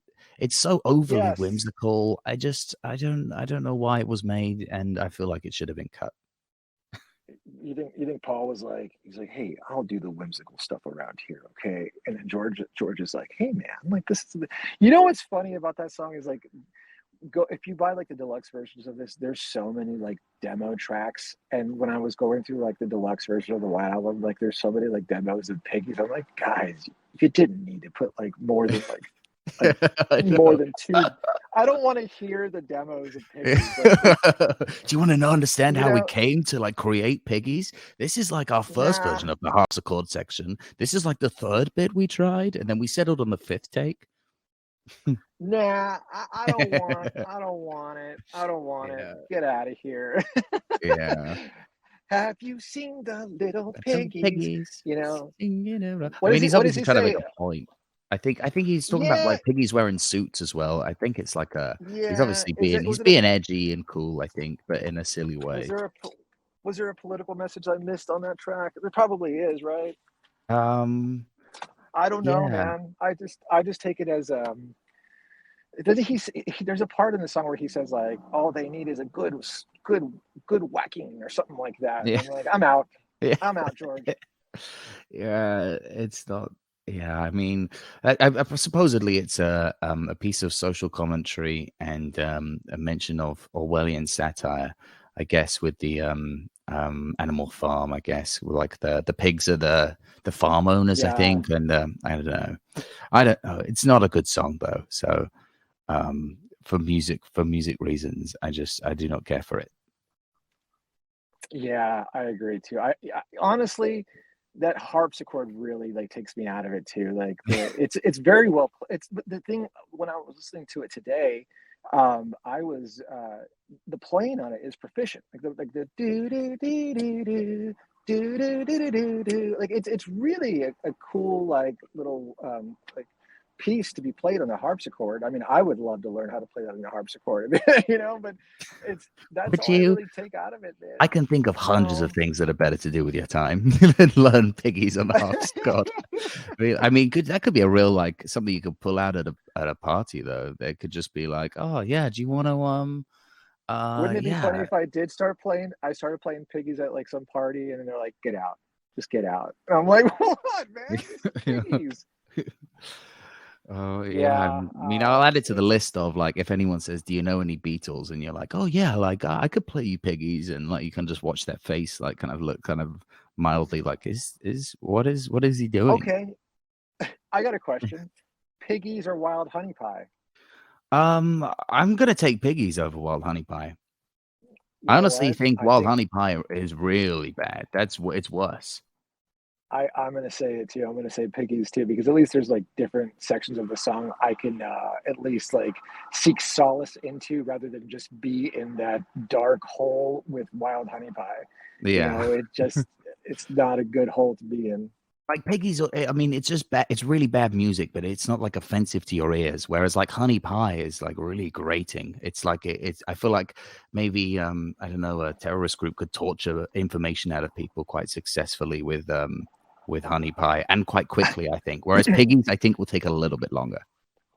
I don't know, man. I don't know. Wouldn't it be funny if I came out like they're, like I was holed up in some place and they're trying to get me out of there and they forced me to listen to Honey Pie. I'm like, it's not that bad of a song. It's not that bad, man. Yeah. But back to the track, Piggies. Yeah, it's not as bad as Honey Pie, Wild Honey Pie, not to be confused with Sorry. Honey Pie. Yeah. Not to be because I love honey pie, but Piggies, yeah, not a big fan. It's a Harrison track, and not Harris's best moment. Yeah. And honestly, I think this is where we start getting into like, I think both of us now and where we're at in the album, we have some solid pieces where we some of the junk is being exposed, right? There's Yeah. some junk in there. We're sifting through it at least. The next one is Rocky Raccoon, which I mean it's kind of still junk. I kind of like this one more than How the other one. dare you? You love Rocky Raccoon? You you better believe I love you better believe I love Rocky Raccoon. I adore this track so much. It was one of my favorite songs to play on guitar. It's such an easy song to play. Uh, you know, um, he wrote that song with John. Like they were just playing around with that. Paul was playing the chord progression, and they just came up with the lyrics. They were like all like just throwaway lyrics, but then it ended up turning into like a. What he said was, "I don't know nothing about Indians and cowboys, but like that song I just wrote about this old country western kind of thing where he was doing like old school like you know cowboys and like going into the saloon and talking Rocky bust in grinning a grin with the whole shootout and the doctor and sticking of gin and so the Texas accent, and he also throws in that accent in the beginning. I know you don't like it. I can already feel it. I can feel your disgust. I can feel like I've stepped on like a childhood classic for you, where you picture yourself as Rocky the Raccoon, and I don't know. It sounds like he doesn't. I mean, I feel like you're right. It sounds like he doesn't know a lot about that sort of music. It's a slightly Bob Dylan-esque. There's a harmonica in it. I'm not a big Bob Dylan fan either. I would say it's. I'm not saying it's Piggies. I'm not saying it's definitely no Wild Honey Pie, but it's just like one of those kind of tracks that I'm not that excited to land on. Yeah, I understand. I get it. Look, buddy. Yeah, it's very twee. No, I love the where it breaks down when he's into the I love that part so much. It's such a fun, like I want to like dance to that part, with the piano coming in, like the old school piano, The honky tonky stuff. Yeah. the honky tonk piano coming in, man. It sounds like those bars where like those piano bars they have. Is that something that you're familiar with? Yeah, for sure. The saloon, you swing the saloon doors and somebody's playing. Or do you mean like modern piano bars where someone? Yeah, like that. Like, oh yeah. Well, they do. They also the piano bars. That's what it reminds me of. Is like that, and it very like whimsical again, and real. Paul just writing songs that they're just fun. They're just fun. The thing is, that's what I'm getting really, is that like Paul can do no wrong in your eyes, whereas like Paul quite often he sometimes he oversteps his mark, and I'm not a fan. You want to see where Paul can go wrong? Well, let's go. We'll start listening to some Wings, and I'll tell you how discouraged I get. Yeah, I mean, I don't think you'll have but Band on the Run though. Yeah. I don't know. See, there you go, man. There's where I get discouraged with Paul's discography with Wings, but there's still some gems in there. Yeah. But it was called Rocky Sassoon. That's a little fact. It wasn't called Rocky Raccoon when they first wrote it. It was Rocky Sassoon, and then they just found that Raccoon just that's just his name, and that's sounded better, I guess. You know what? If it was called Rocky Sassoon, I think I would have liked it a little bit more. I think I'm not joking. I think of like Rocky and Bullwinkle or something. I know it comes across as so goofy. I feel like I want them to think it's almost like the silly songs. I'm like, come on, guys, just like, can we just stop messing around now? Give me the good stuff.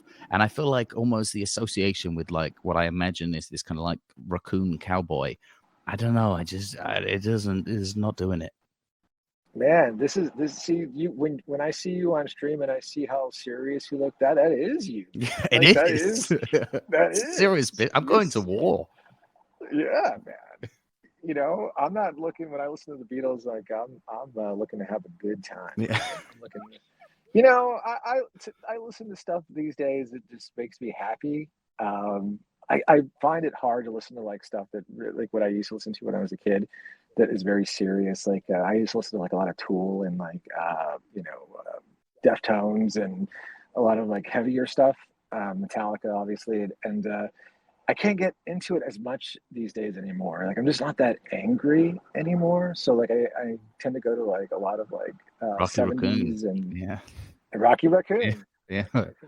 I have a silly side, I think, but for me, it's like there's a kind of almost like I don't know, like childish, like silly side that for some reason that I can't quite tap into. Like I don't know what it is, but like I mean, I love happy music. I mean, I like how I mean, through the duration of this talk, I'm kind of this evil, obla-dee, obla-da, hating, like, pessimistic monster, like, who sits in his miserly castle and hopes that they'll make more, like, proggy, rocky songs with heavy themes. Like, I'm not that guy. But, yeah, I don't know what it is. Maybe it's just the way they did it. Maybe there's a Rocky Raccoon doo-wop cover that could redeem the song for me. Or Prince. Oh, Prince Prince. Oh, cover Prince. band. Yeah. Yeah. Why didn't Prince Uh, cover Rocky Raccoon, you know? I think we I know, think right? you should. I'm serious. It would have been cool, right? A Prince cover album of the Beatles, right? That would have been cool, man. That would have been cool. Moving on, we have "Don't Pass Me By." Not my favorite. It's a Ringo Penn song. What what I found crazy about this, I don't like the organ in the beginning, the dum dum dum dum dum, dum like that. Yeah, Um, it's a very, you know what it sounds like to me? It sounds like a very howdy doody kind of song. It sounds like a very like 1950s like howdy doody vibe where like it's a theme song to some show from the 50s or something, and a lot of that early Grand Ole Opry kind of stuff too. That's what it sounds like. yeah, Um, but little fact here is that Ringo wrote that song. Like he 100% wrote that. Like that's him. Like he wrote it on the piano, and he had that song in his pocket since '62, and they didn't record it until 68. So yeah, man, like I mean, he that's had crazy, 6 years right? to work on it, and he still didn't improve it. Like that's a bit more. It's a bit more unforgivable. I mean, I don't actually hate this song. I think it's okay.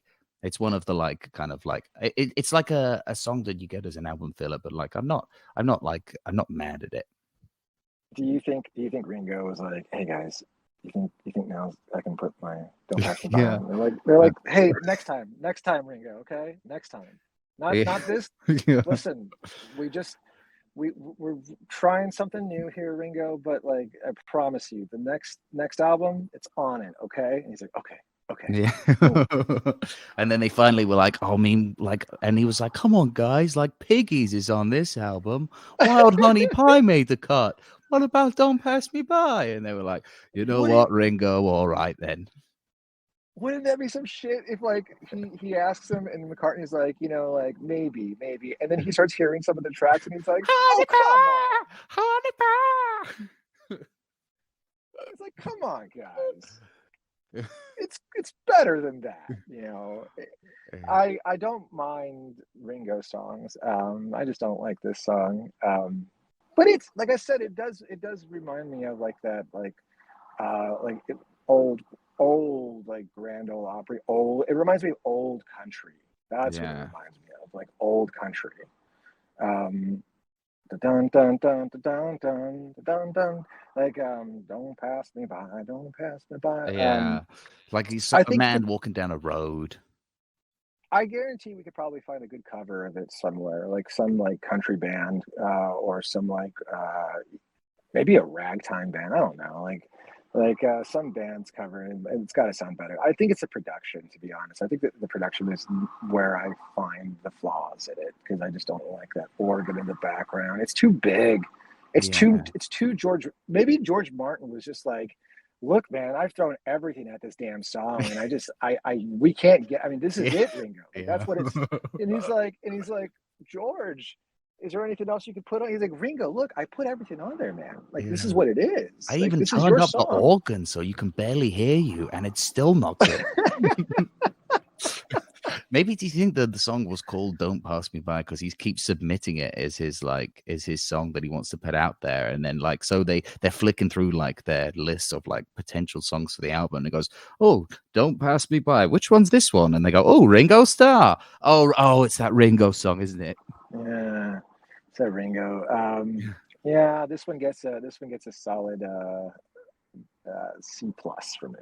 Yeah, I think that's fair. Like, I mean, controversially, I guess for you, I prefer. I'm taking it over Rocky Raccoon. That's so.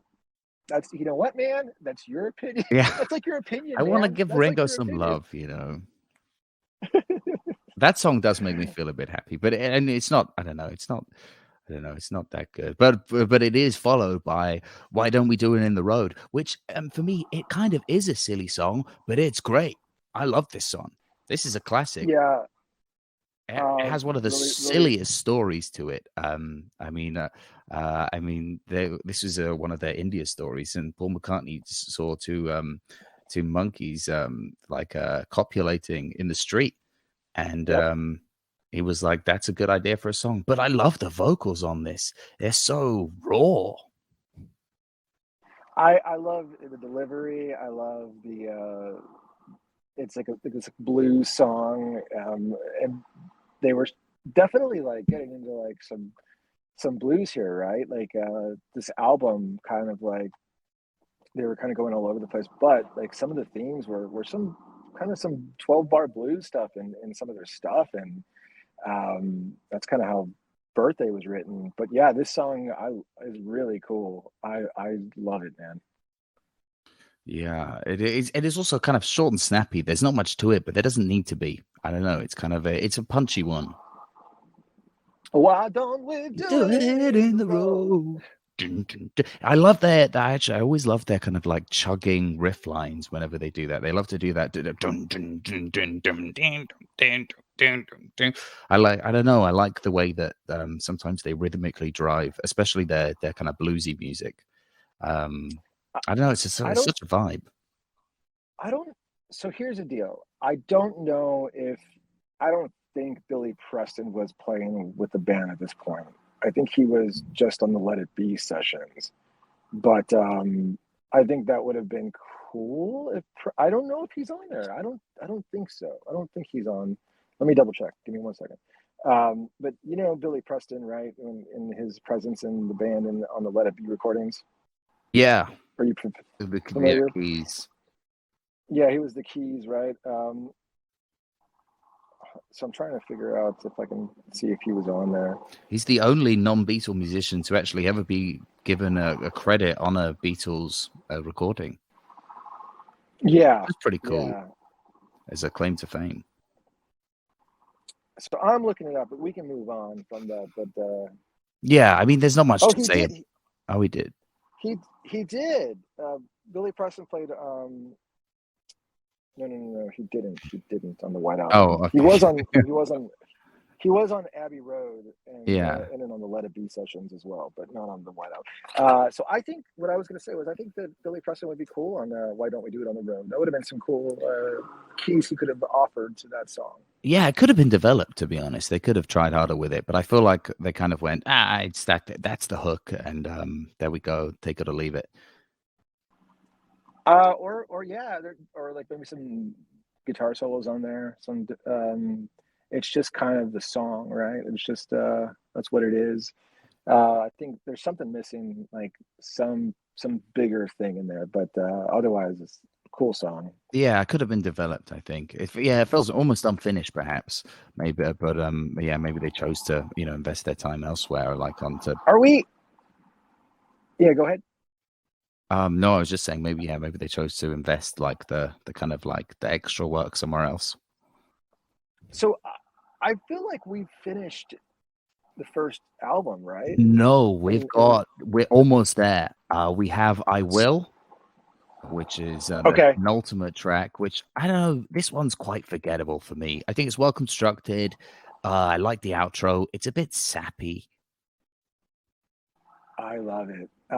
Before I go into I'm seeing a theme here. Every time I'm like, this one's sappy, and you're like, I love this one. This one speaks to me emotionally. And I'm like, oh, okay.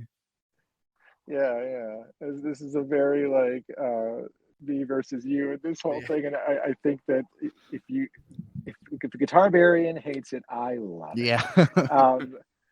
But do we want to end this on the first half and then like reconvene, or do we want to we didn't talk about that if we were gonna do the whole shebang? I don't know. We could do a break, an intermission. How far? I mean, there's only one more track, which I do actually really like, and that's Julia, which is the outro to disc 1. I think the harmonies here are really good. I think the guitar works really good. Wait. Don't skip over I Will. we're Oh, going back yes. to I Will. Oh, I don't want to go back to I Will. So this song, Paul says, he goes, this is wild because I didn't know this, but like he said that you get from the record companies, you get pressure. Like Mm-hmm. they want that hit. They want something, right? And clearly, like at this point, a lot of the White Album doesn't have like those typical Beatles singles, right? Like you're where is the big tracks, that I want to hold your hands. Like obviously they're coming from Sergeant Pepper, so they're where's the hits from the White Album? And he said that he was kind of like forced, not forced, but kind of pushed to write something like that, and so he wrote that, and that was written in India as well. And he doesn't really say much more about it other than like that. Like, he was kind of like he's like, it's one of those things that the record company kind of wants you to make these songs, and you're like, really, was that what it is? Like, because it very much is a very sappy, like, who knows how long I've loved you. I mean, that's a very like early Beatles kind of song, in my opinion. It's almost, what it's almost like is I'll Follow the Sun. That's Yeah. what it sounds Okay. like to me. I'll follow the sun one day, da da, for tomorrow will come. It sounds like I'll follow the sun, but I love I Will. Um, yes, it's a McCartney song. Yes, I love it. Yes, it's McCartney all the way. Yeah, I mean, you can sing that one to your Paul McCartney shrine and do the hip shake, but I guess I this one's will. a solemn hip shake in this one. But yeah, that's the thing. I feel like when the Can McCartney do set, I like even McCartney's sad songs sound a bit happy. I don't know. You just can't rain on that man's day. That's not true. I mean, you listen to stuff like Golden Slumbers. I mean, that's a heartfelt song. I mean, that Yeah. song you can cry to that song. You hate Golden Slumbers too? Yeah, I like it. Golden Slumbers is. I mean, Golden Slumbers is pretty good, I guess. Um, I know All it's sweet. right. It comes across as more sweet for me. I think Golden Slumbers. I don't know. There's always a sweetness Ah, to Paul in that I almost feel like he's never distraught. Like I don't know. I feel like that man's soul is always in this kind of like golden glow. And like even when he's sad, he always seems to like he always makes it. He always adds this kind of sweetness to it, or like he's always I don't know. Maybe he's just a very well-adjusted human, and I don't like I that think about him. I so. don't know. I want my artist to be just in disarray Yeah. and have issues, man.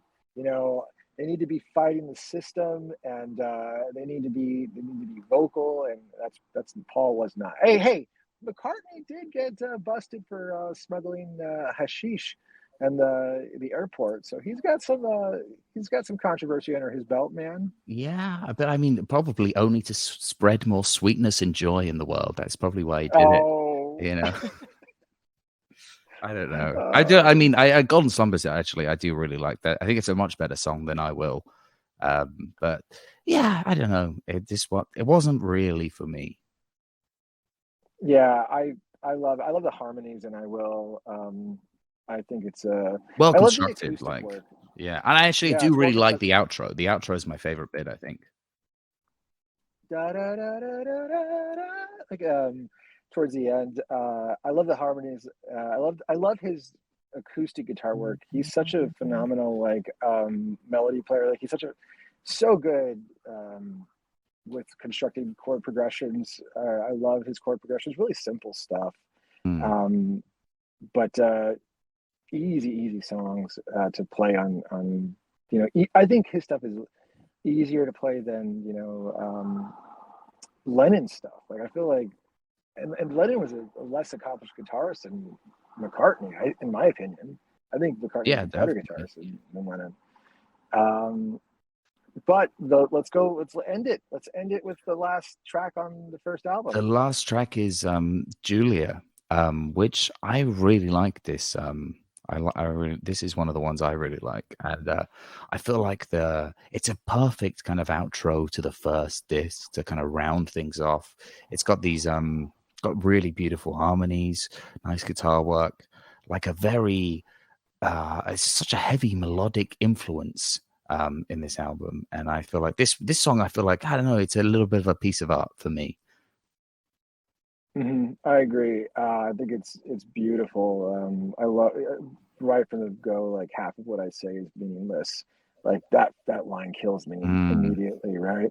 Um, he's clearly like doing some finger picking, and it was written in, I believe, India as well. But Donovan, of all people, Donovan was the one that taught Lennon how to finger pick. Oh, So okay. so he was finger picking everything, right? This song is actually this song is actually one of the songs that like I always find hard to play. Just I think rhythmically, like when I try to play it, rhythmically and get and sing it at the same time, and I'm trying to get into it. Um, but it's a beautiful song, clearly written about his mother, right? Is it? Oh, I don't know the history behind the Yeah, song. yeah, it's more in serious about his mother, and but it's a heartfelt song. So I sing the song of love, Julia. Mm. Uh, Yeah, he died very just a young. gorgeous, gorgeous song. Still not my favorite, but this is like an A plus. This is like a top tier song. Yeah, so it's better than I Will then? Yeah. Oh yeah. Yeah, Oh the yes. Lennon one is a little bit better. It's not as Yeah. cheesy. It's a little bit out there. I mean, it's almost I love that it has almost a psychedelic kind of folky feel. I feel like that sound gets picked up in the kind of late 60s, early 70s. I mean, actually, I guess that was around in kind of bands like kind of almost kind of Fleetwood Mac almost you could kind of see. But like, I don't know, I love that. I love that kind of late 60s folk, and I feel like this is a perfect late 60s folk song. I think it would fit in at loads of 60s folk musicians repertoires, and you wouldn't bat an eyelid at it.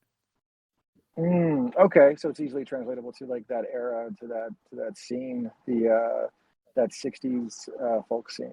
Okay, um, I think it's so cool. I think the imagery in that song is so cool. That his lyrics, Her hair of let floating me, sky is shimmering, glimmering in the sun. Morning moon touch yeah, I me. think so. That's the thing, right? We talked about like Lennon's like nonsensical like lyrics, like how the when he's talking to that guy, he's like, it's just a Mm. song, man. But you have a song like Julia, um, and those lyrics are just ridiculously beautiful. I mean, Ocean Child calls me, so I sing the song of love. Julia Seashell Eyes, windy smile calls me. And like, yeah, you said her hair, floating sky, shimmering, glimmering in the sun. Those lyrics kind of recall another Lennon song to me, Across the Universe. I think Across the Universe has some of the best lyrics, right? Mm. Um, and I think that Julia and Across the Universe could be like almost an A side and a B side. I think that those songs kind of go hand in hand. I don't know if you do that, Guitarbarian, but like I'll do like try to like go, oh, that's like a B side of this, or that's a similar, like they kind of have that same vibe. And I Yeah. think Across the Universe and Julia are they're almost cousins in a way. Yeah, I know what you mean. They're both quite. I mean, obviously, I guess they both have this kind of spacey element, almost like I don't know. It's that kind of slightly out there that I feel like only Lennon achieves. He has this. It's almost like he's slightly disconnected from this world, and therefore he kind of his inspiration is drawn from this kind of like weird ethereal scape, which sometimes is completely nonsensical, and sometimes it like forms a kind of like something that you can actually relate to others. And I feel like this is a Right. yeah an example where it worked. I mean, yeah, I guess that's his problem is that sometimes it doesn't work and he just kind of drifts off too far, and you're like, okay, you have to reel him in somewhere. Yeah. See, that's the thing. That's what's surprising about Lennon is like, and yes, I'll say I don't go to like I don't go to lyrics first. You know, I really relate to musically first, right? Like just being a musician, like I relate to like the music that you know, the chord changes, and that's where I'm like, okay, that's cool. That's a cool chord change right there, and I like that right there. But like Mm, lyrics, like I always say this, like, dude, you could tell me like I could love a certain song, and you're like, hey, you know that song's about like, you know, cheese, and I could be like, no, I didn't. I honestly I just like the song. I love like the chord changes, and I love the, you know, the feel of it. And I just tend to like not focus on lyrics so much. But I will say that Lennon's lyrics take me in a different, like they take me on a ride, man. They take me on a really this like you said, like this celestial ride in this ether. mm. Like you go out and you really trip on like just his words. And maybe that's why that hippie came to like Lennon's mansion, man. He's like, listen, man, like these lyrics mean something. But I can't say that I do that for McCartney's lyrics. McCartney's lyrics are very, like I said, Rocky Raccoon, man. You know, you're not gonna get words are floating like endless space, or what does he say? You know, you're not gonna get like the It's the not thought painting. provoking. Yeah. It's not Yeah, a it's not thought visual image. provoking. It's not visual imagery. Yeah, if anything, it's I guess that's why the juxtaposition works so well because Lennon kind of like sends you out into space and then like Paul reassures you that that he'll take care of you. You know, he makes it Yes. a sweet journey into space. Whereas like if it's just Lennon, Oh, you feel a bit cold and you're a bit lost there because this is a wild comparison now, but like Lennon as a father, he's abandoning. He'll abandon you in space. Whereas Paul McCartney will make sure you're all right. You're Jude. That's you as the listener are Jude. yeah, Okay. yeah. I get it. I'll watch the movie. Okay. So yeah, I get you. Like, Paul is the he's like the train conductor, man. He's the guide, and you know, Lennon's the what is Lennon, man? He's the vehicle that gets you up there. Yeah, and then McCartney's. So you're saying like McCartney kind of grounds you as the listener. yeah, I think he rescues you maybe from the jaws of Lennon's insanity. Like when Lennon Yes, gets a I bit like that a like lot. so Lennon like entices you in and like shows you all this cool stuff, but then like after a moment, like he starts to turn on you and then you get a bit worried and then you reach out, but then it's Paul McCartney's hand that takes your hand and then he reassures you it's going to be all right, and then he kind of like shows you how to jiggle your hips, and then you spring off into the wilderness. I don't know. I don't know analogy. I don't know where that's going, Oh, but you spring off into well, the Norwegian wood. there you go, man. What's your favorite track off of this first disc? My favorite, um, I think it's gonna be warm. Happiness is a warm gun, but I don't.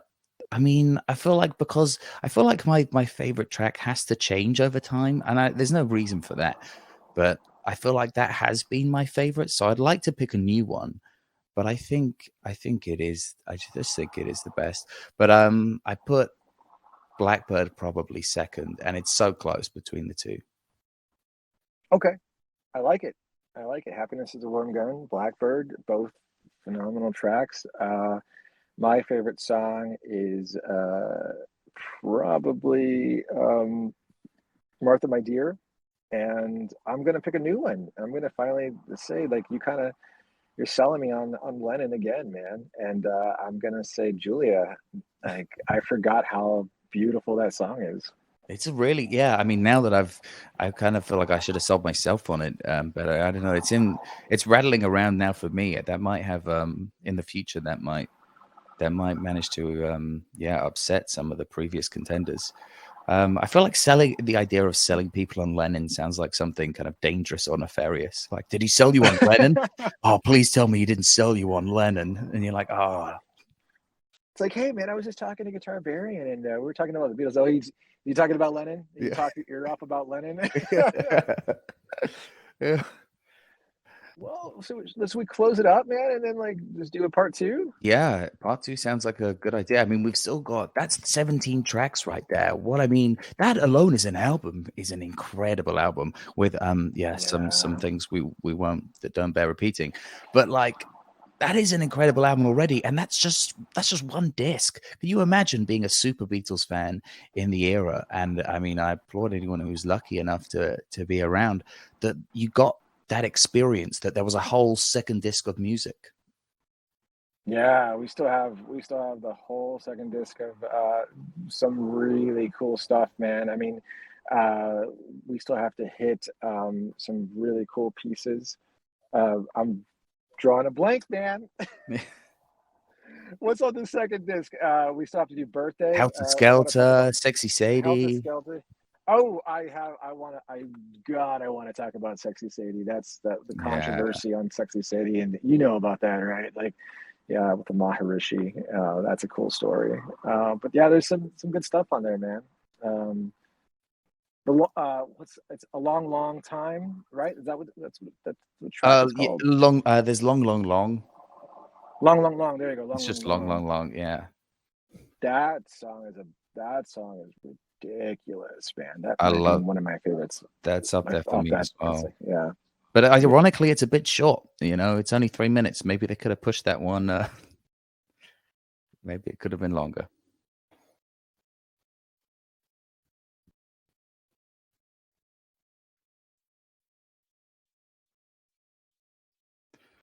But yeah, thanks everyone for coming. I believe we're gonna do a part two at some stage. So yeah, you can follow the group. Oh, sorry, I lost you, so I started wrapping up. Yeah. All right. I'm sorry. Sorry, I'm back. Was it I because I got made a lost there. bad joke? Because like I was like, oh, long, long, long. It's only 3 minutes No, long, I and then was like you left the talk, and I was like, wow, that is a way to let me know right there that that was not funny.